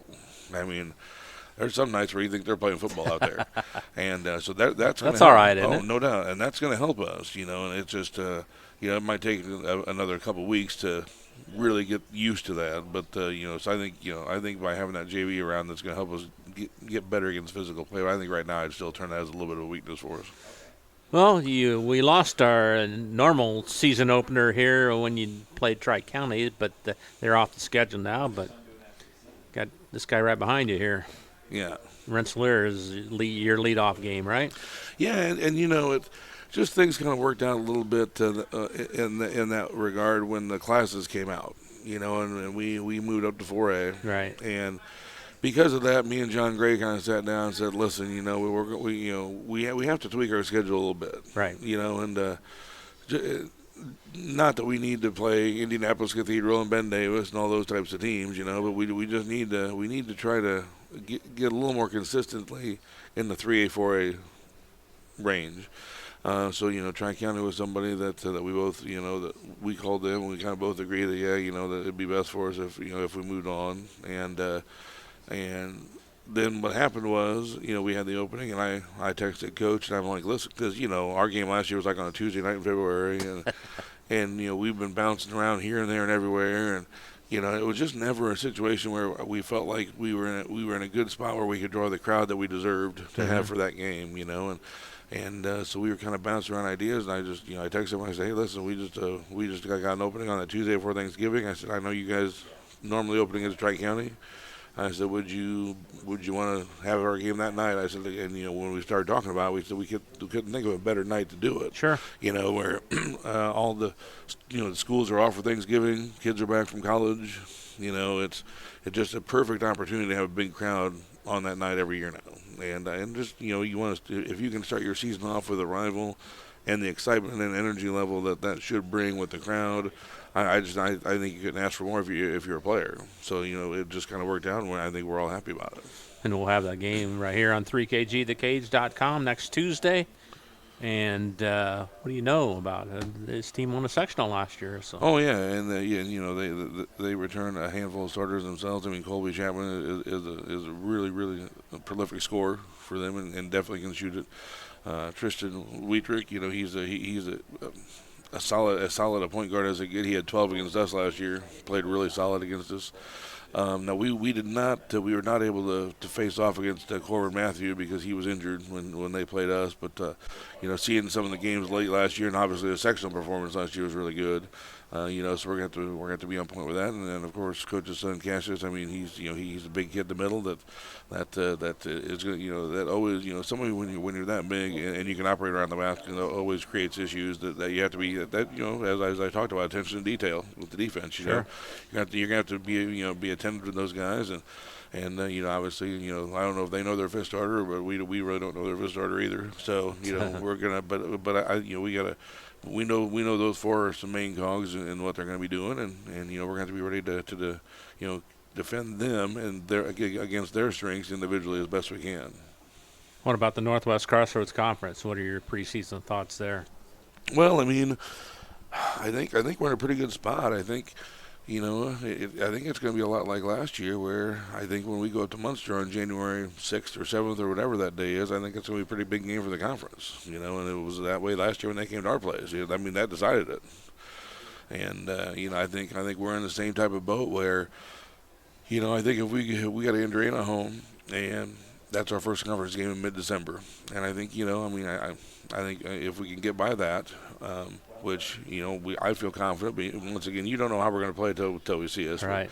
But if we can get by that, then I think it comes down to us and Munster again. Because I think we're still a little bit ahead of the Highland, Hobarts, and Lowells of the world. Now next year Hanover comes in. Oh really? Yeah. Okay. So that'll be another team in there that'll add. They're always pretty solid. So, but this year they're not in there yet. We do play them. They're just not in the conference yet. So I think like I said, I think it's going to come down to Munster is always a favorite until somebody beats Munster, they're a favorite. Sure. But I think we're going to give them a good run again. I think KB is going to be right up there when you talk conference championship. I think we're going to be right there. And your sectional this year, has that changed or not? Oh yeah, it's a fun one. Well, I bet it is. We go to Crown Point. Is that all? Yeah, we got Crown Point, Valpo, Chesterton, us. Lowell, Portage, and Hobart, I believe, are the 7 teams. Tough schools, and obviously with the Chestertons, the Valpos of the world, and the Crown Points of the world. But as us and the kids have talked a little bit, I think if there's a year you want to be in that sectional, this is probably the year, because like last year Chesterton's 20-0, or 22-0 or whatever. While all those 3 schools are good, I don't think they're to that 19-2, right? They'll all be in the, 15-7 or 16-6 type of range, which is, don't get me wrong, is still good, but it's those, you're in a sectional in a year where they can be knocked off. Right. Now, from our perspective, we wouldn't want to play all 3 of them in the week. I don't think anybody would. Right. But if you got to go through 1 or 2 of them, I don't think it's as like last year. Well, we got to play Chesterton, and they're 22-0. I mean, it's not like that. Right. So, we'll kind of see how things shake out. We got Valpo on our schedule at home this year in mid-December, so that'll be a nice early test for us to see kind of where we're at. I would like to think that I'm the guy that can bring people together, but that I would just be kind of joking around when I said that, but anyway, it's great to have people continue to come back, because then people know what to expect, right? And that's always good when people kind of know what to expect. The unknown is always the unknown, and it's so when you get people back and you can kind of feel comfortable with how things are going to operate, then that's just one less thing I got to worry about. I was telling somebody the other day, like this is my least favorite time of the year, the preseason. I mean, yeah. I'm exhausted, and it's not. I don't practice for 2 hours every day, but man, preview here, get this here, do this here, order this, do this, do that, and that's just. I mean, can I just play a game? can I just play a game? Let's make it simple and play a game. Yeah. So anyway, we'll get to that soon enough. But it's been fun, and we're looking forward to having you guys up, and we're looking forward to hopefully talking a bunch of successful nights for the Cougars this year. We'll see you Tuesday. We won't be here next Wednesday. We're taking a break, but we'll see you next Tuesday, all right? All right, we'll be around. All right. Bill Shepard from the Kankakee Valley Cougars. Back with more of the Coach's Cage on 3kgthecage.com right after this. In agriculture, preparation is important. Dedication is you deciding what to plant and then asking what it will take for a good crop. How much work will it take to produce the final crop? In sports, preparation is vital in becoming the best you can be. Dedication is a will of achievements for a winning desire. Corbett Farms encourages everyone to do their best by having a winning spirit, attitude, and achievement. Your positivity will make a difference. Corbett Farms is proud to sponsor high school sports. Indiana Farm Bureau insurance agent Joe Goodman has been serving the Jasper County and surrounding area since 2009. Being involved in the area, Joe Goodman has kept his interest in making sure he provides the best insurance for his clients. Whether you need life, car, home, business, farm and crops, or even renter's insurance, Agent Joe Goodman will keep searching for the best policy for your valued investments. Call Indiana Farm Bureau Insurance Agent Joe Goodman at 219-866-4694 or stop in at 2570 North McKinley Avenue in Rensselaer. After a hard day's work or play, it's time for some relaxation, and there's no better place than Unwind on Front Street in Rensselaer. For massage therapy, facials, spray tanning, yoga classes, and wellness, stop by Unwind. They also offer student athletes 30-minute massages for $25. Alina would like to thank Unwind's loyal customers for their patronage since 2016. To make an appointment, call Unwind at 219-869-0290.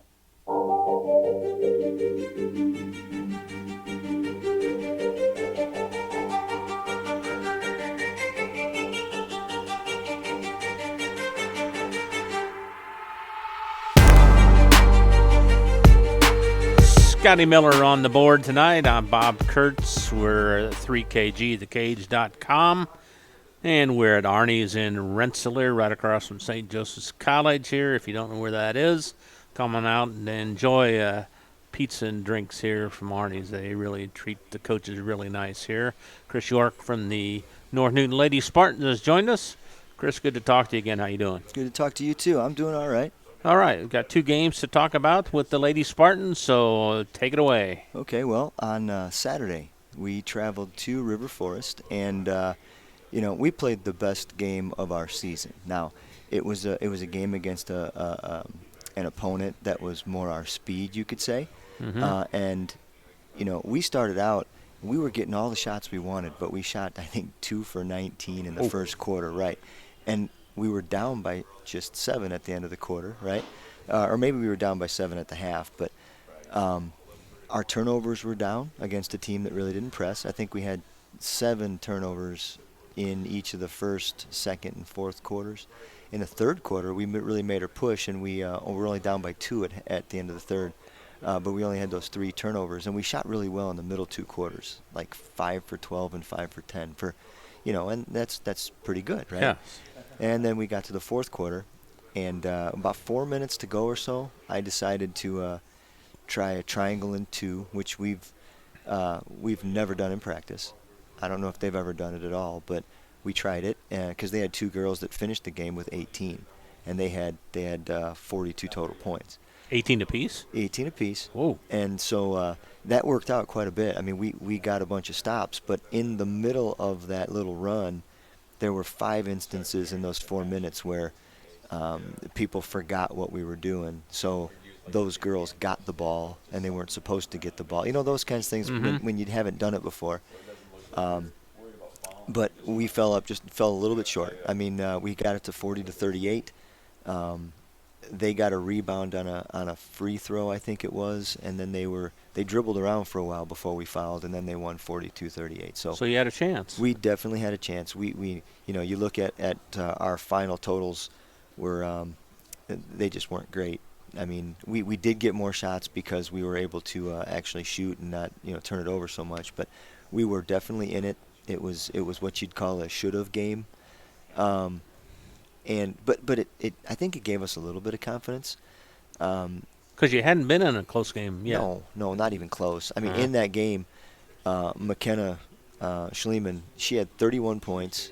She had 31 points. 31 points, and she'll tell you that she should have had more because, I mean, some of the bunnies that were, rebounds or whatever that didn't go in, she could have easily had 40. Wow. She had 13 rebounds. She had 5 blocks. She had a good game, and I told the girls cow, it was a stat stuffer game really because absolutely we had Madeline Ehrenholtz had 12 rebounds and 4 assists. We had Taylor Matul and she's a sophomore. She had 7 rebounds and 4 assists, and June Busboom, another sophomore, had 5 steals. So, we had a lot of good things happen. There were times where the plays that we were running were doing exactly what they were supposed to do. It looked. I said this last week. I shouldn't say this, but it looked more like basketball than what we had seen the first couple games. Sure. Honestly, I mean, there were some really good things, and you can get confidence from this. I think so. Now we moved from Saturday night into last night playing a good Couts team, and Couts came in 0-3 after losing to Hobart, Highland, KV, and KV. And the KV game they lost by 4. Yeah. So we're talking to our girls and they're like, hey, they're coming in here. They're going to be angry. They don't want to be 0-3. And they're 0-3. And I said, you guys better weather a storm right away because they're going to come in wanting to get that first win. And what happened was we weathered that storm. In the first half of the first quarter, we were tied at 5. And Coach Kobza benched his starters. Ooh. So we're playing the rest of the first quarter against their JV team. And at some point in the early second quarter, we were tied at 9. Then things happened. They scored 21 points in the second quarter, and they had 5 3-pointers, and we went in at halftime down 30-9. So we went from 9-9 to 30-9. Wow. And in the second half, it was about the same thing. They wound up winning 52-16. So it looked an awful lot like the first 2 games because they had they put pressure on us, not so much full court but half court 3-2. And in this game, I'm not through the fourth quarter yet because we played it last night and right. But so far, from what I know, I think we had about 39 turnovers, and that's our season high. Shooting wise, we're just not getting that many shots off. And then the shots we are getting off, we weren't hitting them. But even in last night's game, there were some things that went fairly well. When we were able to get out of their pressure, we were able to get good shots. McKenna is a real nice target to have inside at 6'1.5". So when we're able to get the ball to her, she can do some good things. And we have, I didn't say this. In the River Forest game, McKenna had just about all the points. But Cheyenne Cahill was somebody, while she was 0 for 9 shooting, the shots were all the kind of shots that rimmed off. So she was somebody that could have very easily been a double-digit scorer if those shots go in. So it's not like we're shooting and denting and cracking the backboard. These shots right. These shots are close. Mm-hmm. You know what I'm saying? And again, it's not about moral victories, but you've got to have something to hang your hat on in some of these games. And in the Couts game last night, we did have some of that. We had some things that went pretty well. Some girls that had some rebounds. With incomplete stats, McKenna again had 13 points, so she had most of our points. She had over double digits in rebounds. Lexi Cunningham played a really good game. She's a senior, and she had 5 rebounds and 3 assists. One of the things that I'm liking is that we don't really have a lot of players that can catch and create. So the fact that just about all of our baskets are assisted, I think, looks good because it means that they're running through some things and they're finding each other. And in each of the last couple of games, we've had some really good looks where we threw the ball over somebody's head. It was a bad pass, or somebody just doesn't catch one at point-blank range. And, on tape, that looks pretty good. It doesn't show up on the scoreboard, but it looks good that things are progressing. And, I'm happy with the way things look. I mean, tomorrow night we play at Hanover, the game that, was supposed to be on Saturday, but it's been moved to tomorrow.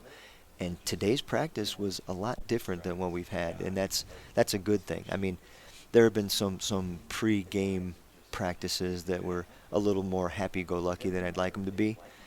And I think that today's practice really looked good. I think that everybody was really attentive, and hopefully that translates tomorrow. Now, Hanover, and Coach Radke's talked about it, Hanover's got some scrappy, quick girls who I know personally because I had them in class and all. But, we're going to face full court man-to-man pressure. As soon as we get the ball in, it's not like they're going to try to deny the ball in, but as soon as we get the ball in, they're going to be we're going to know they're there. Mm-hmm. So we're going to need to really take care of the ball in order to get shots at the other end. I think if we can get it down to that end, I think that we can compete with what we want to try to do and the way they play defense and everything else. I mean, they're coming off a game last night where they got beat 65-46. A pretty good Highland team. Highland, I guess, shot the lights out last night. My wife keeps the book for Hanover. So she was able to tell me that, they were just raining shots. But Hanover's, on a 3-game losing streak. And again, they may be looking at the record and kind of licking their chops a little bit and saying, okay, we've got kind of a break here. But hopefully we go in with the right attitude and show out for ourselves. And then looking to the near future, we've got Benton Central on Monday. So that's going to be a task, I'm sure. They don't have many girls, but I heard they've got really good girls. Okay. And then the following Monday, it's Lake Station. So not too busy a schedule then here? No. And then we've got a Friday, Saturday, we've got home games against Hebron and Griffith. So that's a stretch. It's not quite like what Coach Radke had for quite a while now, but he's going to get a break. Things will start picking up for us a little bit, which might be good, just for continuity's sake. So at this point of the year, you're 3 games in? 4. 4 games in? Yes. Where do you think you're at as far as 4 games in? 4 games in, considering our schedule, I think I would have liked to have gotten the River Forest game. I would rather be 1-3 than 0-4, but seeing progress, seeing willingness to play the way I want to play, I think that's a big plus. I mean, if we can somehow flip a switch and stop turning the ball over as much as we are, which is a tough task. Right. I mean, that's a skill thing that's got to be learned over time. But once we can solve that, I think that we're going to be competitive with teams. I really do. Chris, I appreciate you coming in tonight, and we're going to take a break next week from the show, and good luck, and we'll see you in a couple weeks, okay? Thank you. It's great being here. All right. Chris York from the North Newton Lady Spartans, back with more of the Coach's Cage right after this. High-quality, personalized dental service is what they do at Hill. Before. Two's never played in middle school, so really raw.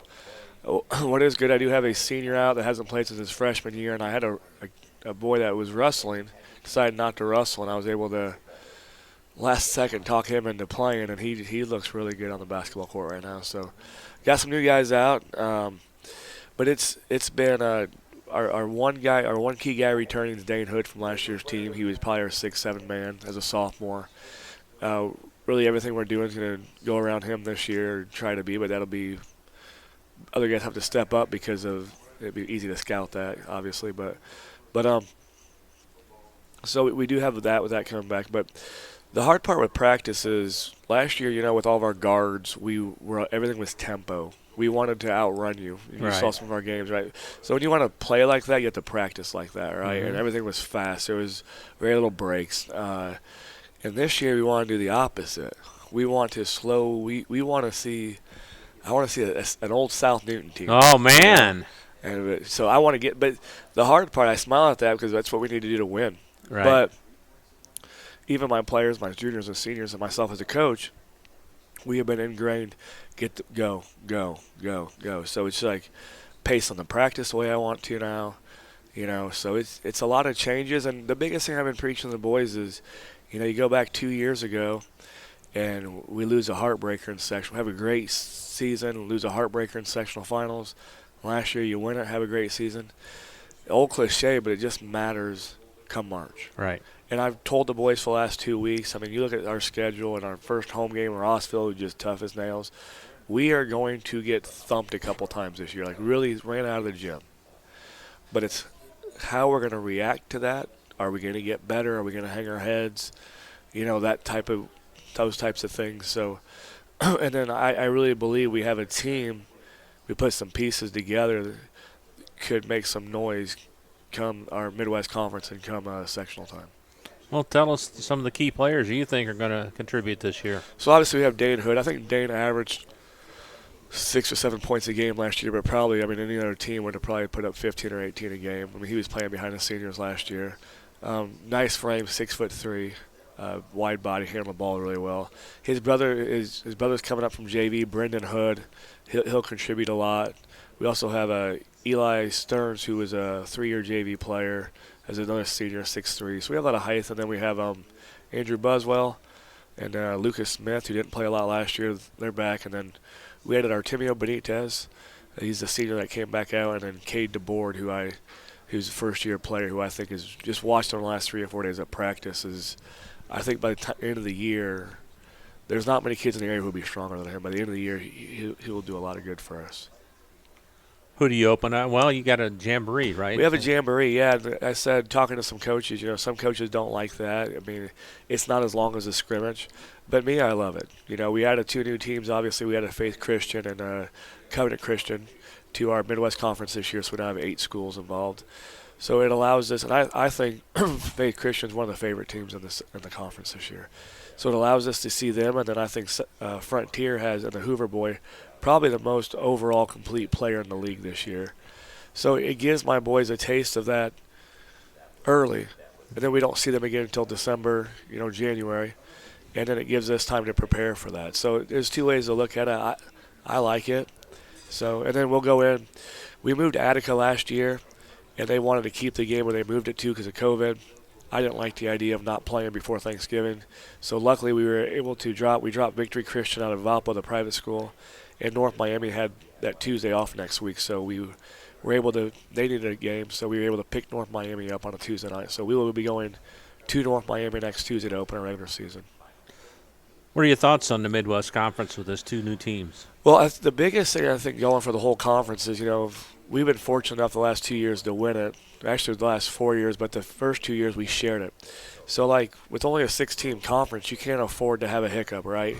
The 2 years we shared it, we lost early and had to, like, watch the paper. Like, did Tri-County or did North Newton lose a game? We needed them to lose, you know. And the last 2 years we took care of business. But with that, whoever wins the conference can afford a hiccup, if that makes sense. I think you're not going to go – I'd be surprised if you go 7-0 to win a conference. Right. So from that aspect, I like it, but I think it's really open. Obviously, we were with our seniors gone. We have, I think Faith Christian. They had a kid go back to I think Harrison, but they were really really solid last year. They have 5 good guards, play with 5 offense.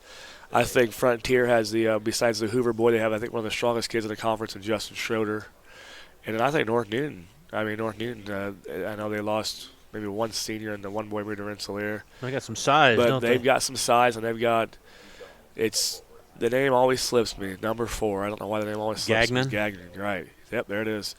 I think he's got to be right there for, like, if we had a player of the year as the player of the year for the conference. So, and I, you know, in Tri-County, we haven't mentioned Tri-County. I think Coach Harrington is coming into a pretty good situation. Sure. I really do. That they have 4 or 5 guys with quality varsity minutes, and if they can – young guys. Yeah. If they can put it together, you know, they've got – so it's just wide open. And, you know, I think our first conference team we play will be Tri-County. We play them early in the year, so I don't know if I like that early. but I mean, I think we're going to make some noise in there. I really believe that. But, you know, I think it's open this year. And your sectional, has that changed at all? I mean, the only change to our sectional, I think, I don't have things with me, but I want to say Pioneer's out. They went up to 2A, and West Central came back out of the Culver, and they moved into our sectional. So everything else stays the same. Cass is still over there, and Casson, they won it 2 out of the last 3 years. They were in the same boat as we were. They were 5 seniors last year, but their JV was 20-1. So Carl Davis does an amazing job at Caston, and they'll be ready to play. I think, like I said, Frontier. I think Hoover and Schroeder, they got a new coach. They'll surprise you a little bit. But in West Central, they had a kid that moved in from KB last year as a freshman, had a really good freshman season, and I think West Central is just a year away from being a really, really special team. I really believe that. So it's going to be open, and by the a lot of cliches, but sure, you just want to make sure you're playing good ball and not turn the ball over. That's going to be our biggest thing too. We preach this year is we were lucky enough to only average 8 turnovers a game last year. I'm like, guys, right you haven't had to worry about that for a while, have you? No. Simple things like press break. We haven't had to worry about press break the last 2 years. I just gave the ball to one of those 2 guards, and they knew what to do with it. So there's a lot of things that we have to work on that we are working on. So like I said, it's going to be a progress. I told my boys yesterday, I said, hey, we're in this for the long haul, right? Like I said, I'm a realistic coach. We're going to take some lumps. There are a lot of teams on the schedule this year that they're licking the chops to get back at us, and that's how it goes. Coaching staff this year? Yeah, I was. Coach Smith is in his 3rd year helping me. Obviously, he had 15 years of experience as a varsity coach. I think my first year with him, it was kind of like a real feel out. Last year, we really clicked together, and this year, we're all on the same page with me and him. And familiar name for a lot of people is Ron Bonakovich. He coached varsity baseball. I think at South Newton, North White, Rensselaer for years. Yeah. He's been my 7th and 8th grade coach the last few years, and just a great guy. I know he wanted out. He's working over here in Rensselaer, and I know he wanted out, but he said, Coach, I love you, and I'm going to give you one more. So I'm like, well, I'm going to move you up to JV then. And so he's up on JV, and I was talking to Coach Pulver behind me. Every year my 7th and 8th, 6th grade coach, they change. I can't find the consistency that we need, and it's just musical chairs, and with a lot of that, the coaches are trying to learn themselves, so hoping with the high school staff, we got it in place. We got 2 guys that have plenty of varsity experience to coach themselves, so I'm hoping that helps a lot this season.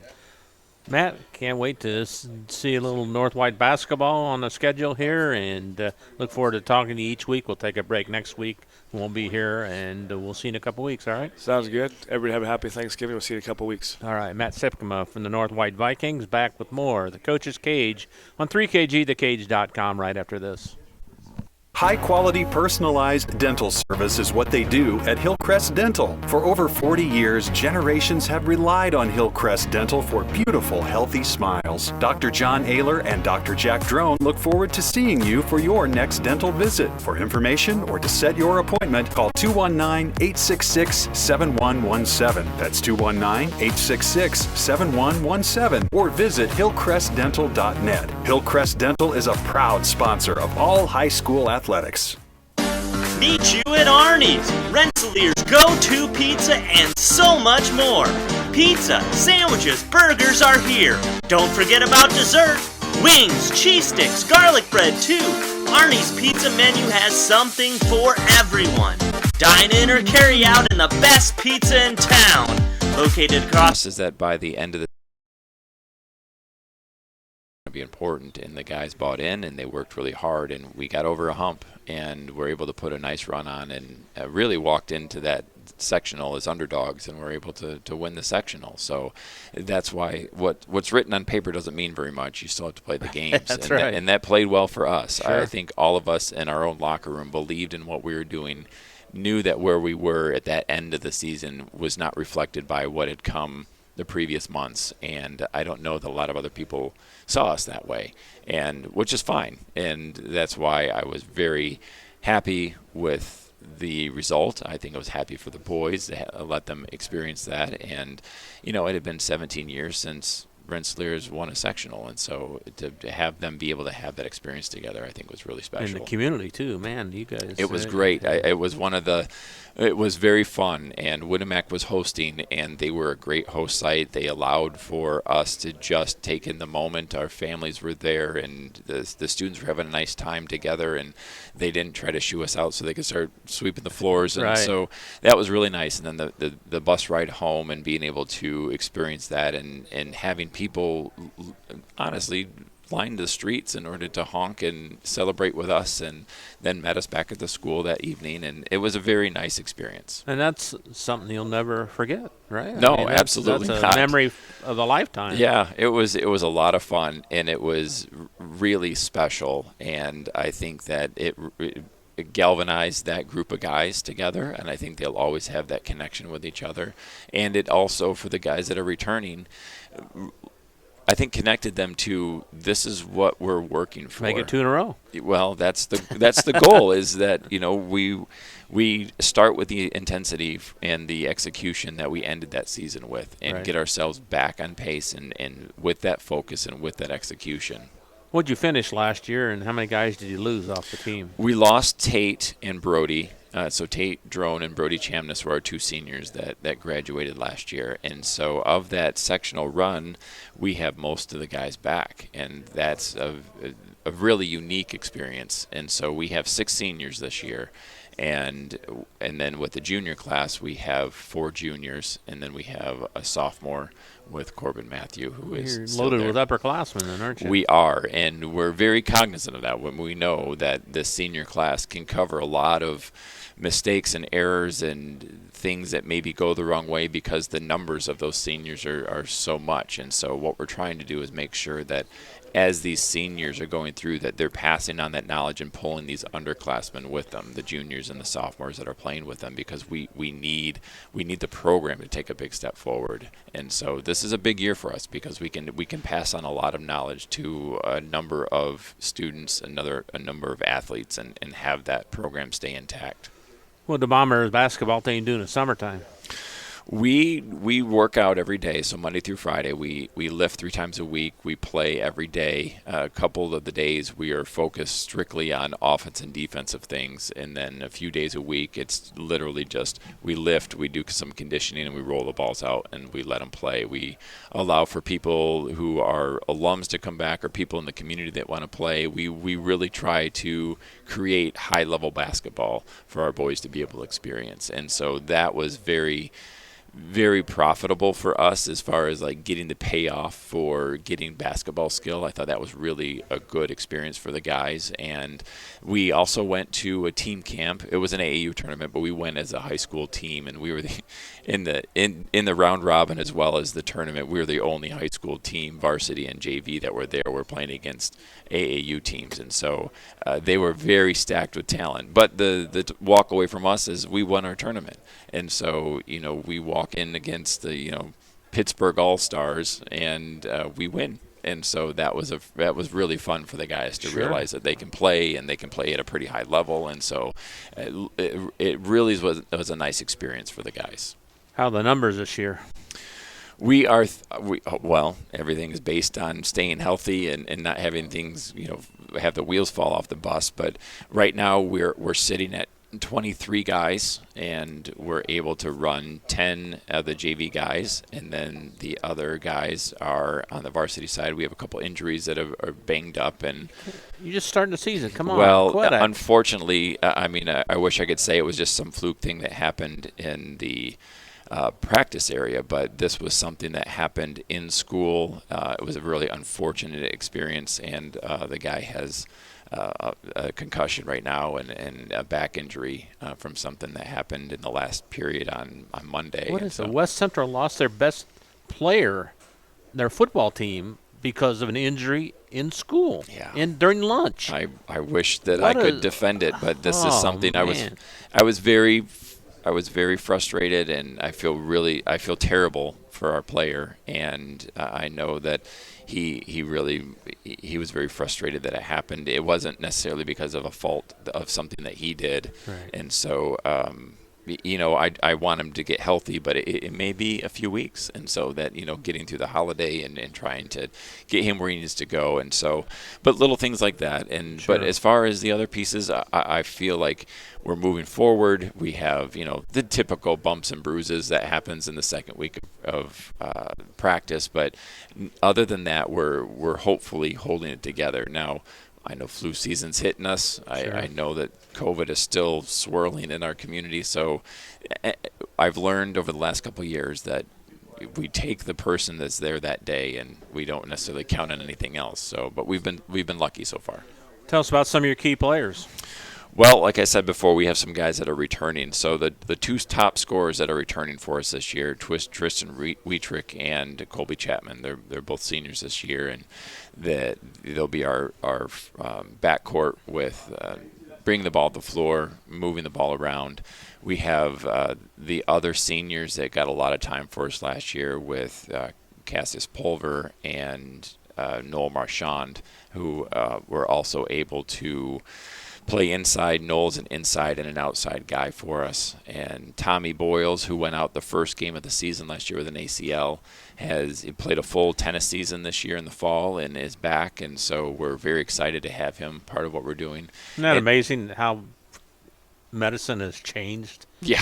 It used to be ACL, you're out for years. Yes, yes. No, he healed well, and he's been able to get after it, and it's been really fun to see him play at a high level again and be very competitive and getting after, not just defensively, but offensively, making things happen. And so I'm visualizing a play specifically that happened today where he split two defenders and then dropped the ball to the guy that was wide open, and that's the kind of stuff that I love to see is Sure. the guys taking advantage, and he's done a great job. And then we have Nolan Potts, who is also a senior this year, and he had a great summer for us. He really was an X factor in a lot of ways of being able to slash and being able to score and rebound. He's very athletic and jump really high, and so having him just with his high energy is really fun for us. You got opposing coaches know your lineup already here now. Well, it's not like we don't know each other pretty well. I mean, I think our boys get around. If there's a game going somewhere, it's not uncommon for them to show up to someone else's gym or Sure. to go to parks. And I mean, I think that I know for a fact that some of Bill Shepard's guys were on one of my guys' summer basketball 3-on-3 teams, and so I mean, they hang out together. They're ball guys. I mean, that's what they do.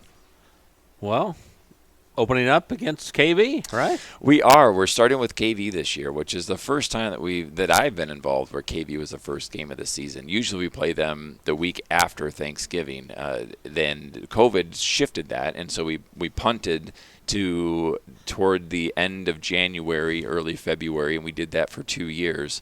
And then they changed their schedule around, and so then they asked us if we wanted to go to that Tuesday, and we agreed. And so we're having a big county rivalry game on that Tuesday. Just like football. Yeah, well, if you're going to start out the bang. That's right. So it's going to set the stage, and I know that there's a lot of rivalry feelings. It's going to be a highly competitive atmosphere. I think the guys love playing up there where the Cougars are. It's a loud gym. Their student section is active and rabid and like being a part of the game. And I think our guys are really excited to get up there and play. And we'll be up there. 3KG will be broadcasting that one live. So if you can't make it up there, make sure you tune us in. Or if you want to watch the archive game after you get home, you can do that. We have archive games too on our website. So by just talking to you now, your expectations are pretty high, I'd say. I feel like we have the ability to do very well, and I know that anyone sitting in my position should expect a lot of their team and want them to do well. But I really believe that we are very fortunate. We have a number of guys that are back. We have guys that love playing basketball. We have guys that spent their summer improving their skill and getting better at their craft. And I really hope that I can help them get through this part of the season and learn and grow and then be able to execute and come out with wins. That's what we want. You've moved up to 3A this year. We did. So your sectional obviously will change from last year. It's different for us, and it will be hosted at Frankfurt for both years. And Frankfurt? Yes, and so it's Holy quite smokes. a trek. And so if and when we draw that Tuesday game at Frankfurt, it's going to be a long drive for us. And so we've got to get comfortable with being on the bus and then getting off the bus and performing. Can you name the other teams in there? We have Northmont, Frankfurt. We have ourselves, Benton Central, West Side, so West Lafayette, Twin Lakes, and one other team. Western. Okay. I think it's a Western. lot different. It's absolutely completely different. The irony is that BC and Twin Lakes, we will probably see those teams 3 times this season. And so I have a feeling that not only do we play them in the regular season because of our conference, but now we're in a tournament, the IU Health tournament down in Lafayette, the second week of the season. And we drew Twin Lakes to start it. And BC is going to play McCutcheon on the other side of our half of the bracket. So I expect that we're going to play Twin Lakes, and then we're going to play BC, and then we'll play West Lafayette.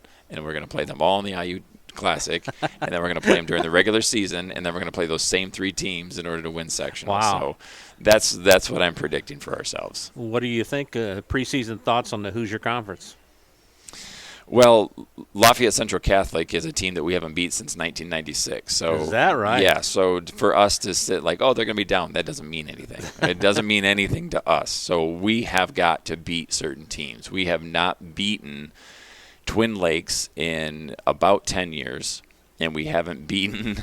You know this. You research this. I go over this stuff Yeah. because it is meaningful information. And so to realize that there's a history that our boys have grown up with and accepting, and what we are trying to do is break those molds. Sure. Last year we broke a mold. It was very, very trendy for us to talk about things and then not execute and get that sectional title. And last season we broke through it and we got a sectional title. That's a mindset shift. And so we call them Big Brother games. Twin Lakes is a big brother game. Haven't beaten them. 219-869-0290.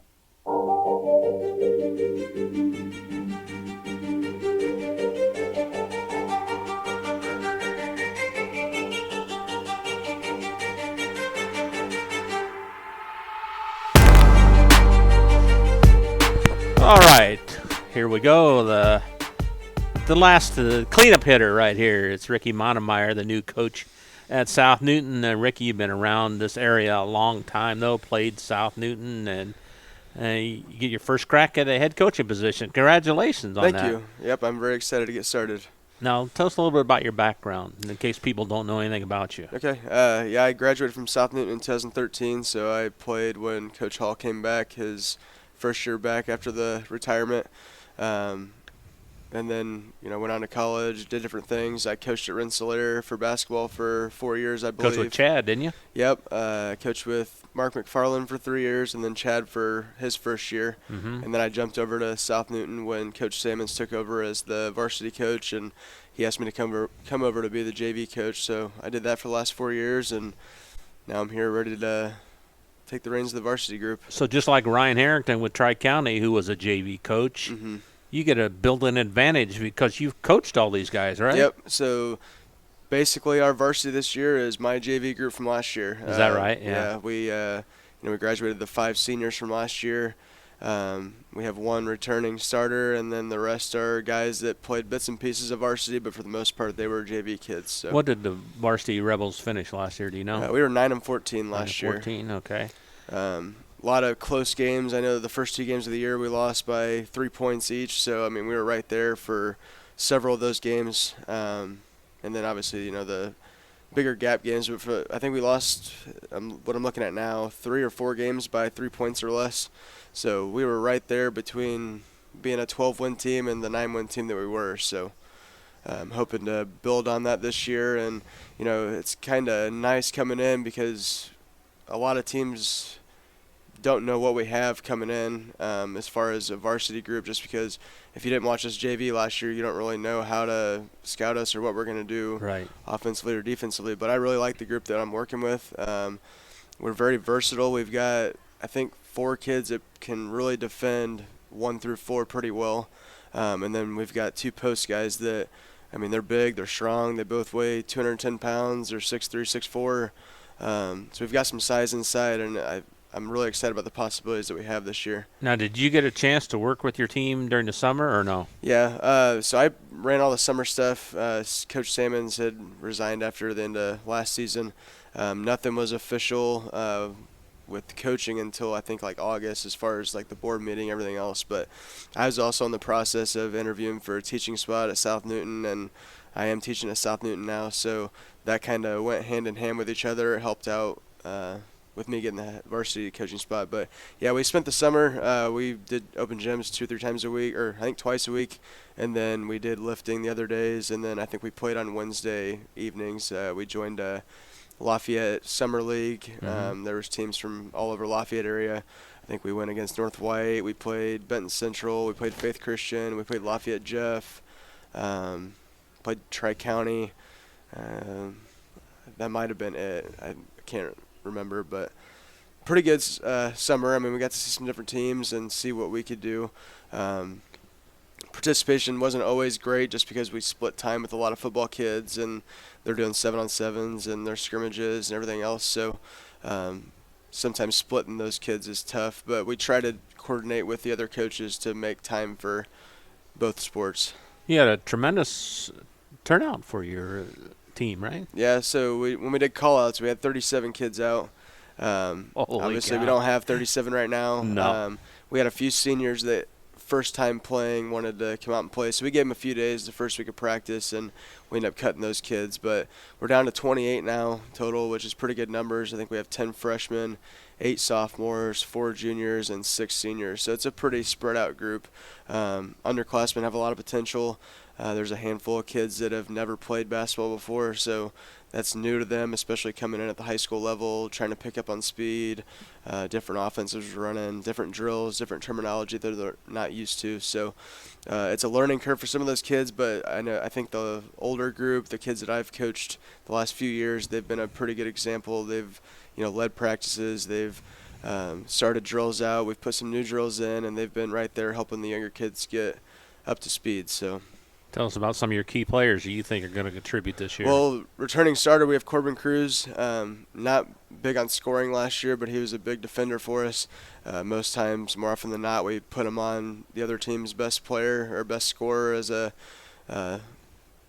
game-to-game basis, and he did a really good job at that. Then we've got Evan Krug and Chase Stillebauer, who are my leading scorers on JV last year. They're going to come right in and be our 1 and 2 guard, or 1 and 3, depending on how those 3 mix up. I mean, they're pretty interchangeable. They're all about the same size. And then Hayden Basewick and Luke Hoskins, those are the 2 posts I was talking about earlier. Both are very similar in size. I think one's 6'2", one's 6'4", but they both weigh about 210 pounds. They're both solid kids. And then Connor Latta is an interesting piece. He's not really a post. He's not really a guard, but he's honestly probably overall one of our smartest, if not our smartest, basketball player on the floor at all times. Sees the floor well. He uses his body really well. He's got a decent shot. He defends really well. He's our biggest talker on the floor. He kind of runs the defense when he's out there. I'm excited to see what he does. All of those kids played in limited time last year besides Corbin on the varsity, so they did see some varsity time last year. But for the most part, it was in late game. We were losing, or right. Occasionally we'd throw them in randomly in the games, but not a lot of true playing time. So I'm excited to see what they'll do this year with a full slate. What are you going to run offensively and defensively? Some of the same stuff from last year, but we've put in a couple different new things offensively. The flow of practices for us have been a lot different than they have been since I've been at South Newton. We want to get moving every day, utilize our time, not spend as much time on the line, just run into conditions. So we do a lot of our drills that are up and down, they're moving, they're doing different things to incorporate that conditioning into practice. Defensively, we want to get back to, man-to-man defensive basketball. We want to get better defensively in the half court. We gave up 46 points a game last year, and we averaged 46 a game offensively. So we would like to get that back down to about 40. I know when Coach Hall was here, historically has been about like 40 to 42 points a game they give up. Some of that's due to the pace they played. Some of that's due to they just focus on defense a lot, and that's what we've been trying to do these first couple weeks. Every day we're doing, closeout drills, we're doing defensive help drills, we're doing communication type drills, and the kids are really buying into that. And the group that we have, the varsity kids especially, they do a really good job of bringing that energy every day and making it easy on us as coaches. Who do you open up with? We're down at Riverton Park. They're past Attica. It's a little over an hour away. I think they're past Turkey Run even. We've played them, I think, the last 3 or 4 years. I know we were in a tournament with them a few years ago, but now it's just an individual game with them. Is that next Tuesday or after? Next Tuesday. Okay. Yep. So we're down there next Tuesday, last day of school for the kids before break. So we'll have to hop on the bus, drive down hour 15, whatever it is. Last year, like I said, varsity-wise, we lost by 3. Our JV won against them last year at home. I'm pretty sure, I'm not exactly sure on the run that we made, but we made some adjustments second half and went on like a 20-0 run in that game. So I don't know what they look like. I haven't looked too much at their stuff, but I like our chances going in, being competitive at least. What about the Midwest Conference this year with two new teams in there? Yep. Faith and DeMont Christian are joining us this year. Conference is all new. Like, as far as the varsity groups go, North White lost their big group. North Newton looks like a new group with Roland at Rensselaer now. Faith, I know, lost a few kids from last year, but for the most part, they've got a lot of their production back. If you look at it on paper, just from stuff coming back, they probably have the best team coming back. But we played them over the summer, and I thought we competed well with them. So I think it's pretty wide open for the most part. It could be night to night, depending on who's scheduled where. Tri-County's got a lot of guys back, too. Yeah. Tri-County's got a lot of guys back. We saw them over the summer. The Corbin kid looked pretty good. So I don't know. I like our matchups with the rest of the conference. I think, like I said, it could be the winner could have 2 or 3 losses by end of it just because it's all pretty even for the most part. Coaching staff, tell us about who you got helping you coach. Okay, we got Coach Miller's back from last year. He's a varsity assistant. We got a new JV coach, Tim Taylor. I don't know if you're familiar with him or not. No. He taught at Rensselaer for like 17, 18 years, but now he's at South Newton teaching. And then we've got Nick Buckley is our freshman next Tuesday. So that aspect is kind of rough, but I do like that we get to see some of the conference teams before we actually get to play them in season. It might get rid of some of the jitters or whatever you want to call it against them when we see them. So teams like North Newton, when we see them on Friday, it'll help us like we see them in February. But seeing them now, we'll get okay, we already played them. We know what they kind of do. They're going to change a lot in 3 months. But just getting that feel initially, I think, is going to help our guys in the long run. So what are your expectations for your team this year? Be competitive, everything we do. I don't know, wins and losses what will be. Last year, JV, we won 14 games. Varsity won 9 last year. Not saying that we're going to carry over and win 14, but looking at our schedule down the line with what other teams have lost and how we competed with them last year, I could realistically see us around 10 wins or so at the very least, and being competitive, and a handful of others. There are a couple of games in there that it's kind of a toss-up, depends on the night kind of thing. It is rough for us, though, that our first 5 games are on the road. Whoa. We don't see a home game until, what date is December that? Sometime, right? It's Rensselaer, December 16th, and that's not going to be an easy game. I believe that they're going to be better than they were last year, and they won sectional last year. Right. So just the pieces they have coming back, the athletes that they have, I was around those kids when they were in middle school and elementary school when I was at Rensselaer, so I know what type of players they are. I know what kind of people they are. I know how their parents are pretty tight-knit. So as a group, that's going to be a pretty tough group to beat, and unfortunately, we open up with them at home, but I still think we can make that game competitive as well. Depends on how those first 5 games go, but we see a lot of different types of teams those first 5 games. We have some teams that are pretty experienced. They like to run. We see some teams that like to shoot the 3 a lot. We see some teams that have some bigger kids, so we see a good mix of different teams those first 5 games to kind of get us ready for that Rensselaer game. And then we have one conference game in that first 5. But, yeah, it just kind of depends on how the week goes. We're not super deep as far as varsity goes. We've got the 9 kids that are carrying over from JV to varsity this year. But I've liked what I've saw so far in practices, and the kids are they're feeling good. We're preaching positivity. We're preaching being competitive every day, and I think they're buying into that. Well, Ricky, it's always a pleasure talking with you. I'm glad you became the head coach at South Newton. Look forward to working with you every Wednesday on the show here. Look forward to always broadcasting Rebel games, and have a good year, and we'll see you in a couple weeks. Thanks for having me, guys. I appreciate it. All right, Ricky Monemeyer from South Newton Rebels back to wrap things up on the Coach's Cage right after this. In agriculture, preparation is important. Dedication is you deciding what to plant and then asking what it will take for a good crop. How much work will it take to produce the final crop? In sports, preparation is vital in becoming the best you can be. Dedication is a will of achievements for a winning desire. Corbett Farms encourages everyone to do their best by having a winning spirit, attitude, and achievement. Your positivity will make a difference. Corbett Farms is proud to sponsor high school sports.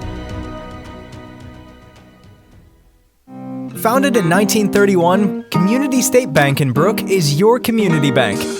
We specialize in relationship banking while offering the technology required to meet your modern banking needs. Community State Bank is the area leader in new construction loans and home mortgages. Our lenders know small business and have products to meet your farm and business needs. We're available to get to know you and your needs today at 224 West Main in Brook, or by calling 219-275-2441. Meet you at Arnie's, Rensselaer's go-to pizza, and so much more. Pizza, sandwiches, burgers are here. Don't forget about dessert. Wings, cheese sticks, garlic bread too. Arnie's pizza menu has something for everyone. Dine in or carry out in the best pizza in town. Located across from St. Joseph's College in Rensselaer. Call 219-866-9999 and meet you at Arnie's. Reinforcements Designs is a full-service graphic design, screen printing, and sign shop. They offer logo designs, screen printing, banners, signs, vehicle lettering and graphics, airbrushing, vinyl letterings, digital printed graphics, freehand engraving, and more. 37 years of design and graphics, Reem Bontrager will help you come up with a customized project of your ideal or plan. Just ask. Give Reinforcements Design a call at 219-866-8626 for your next graphic design project.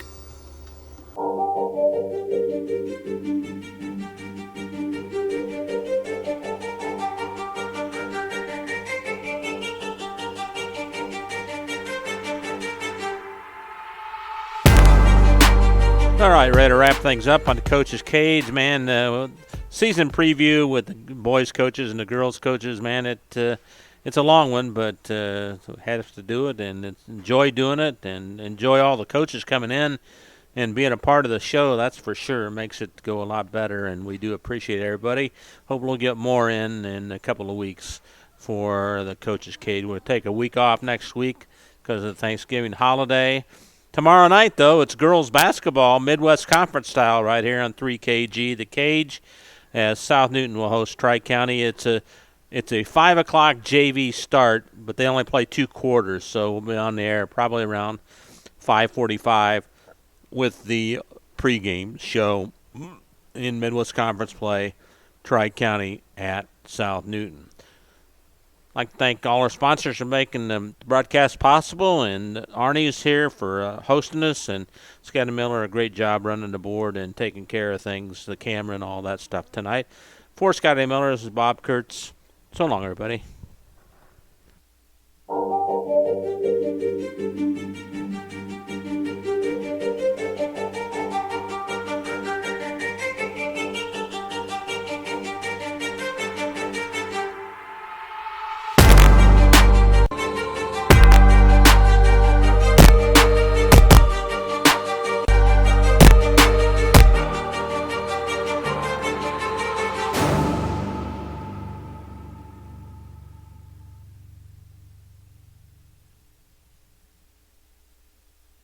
The proceeding was a presentation of 3KG Community Broadcasting.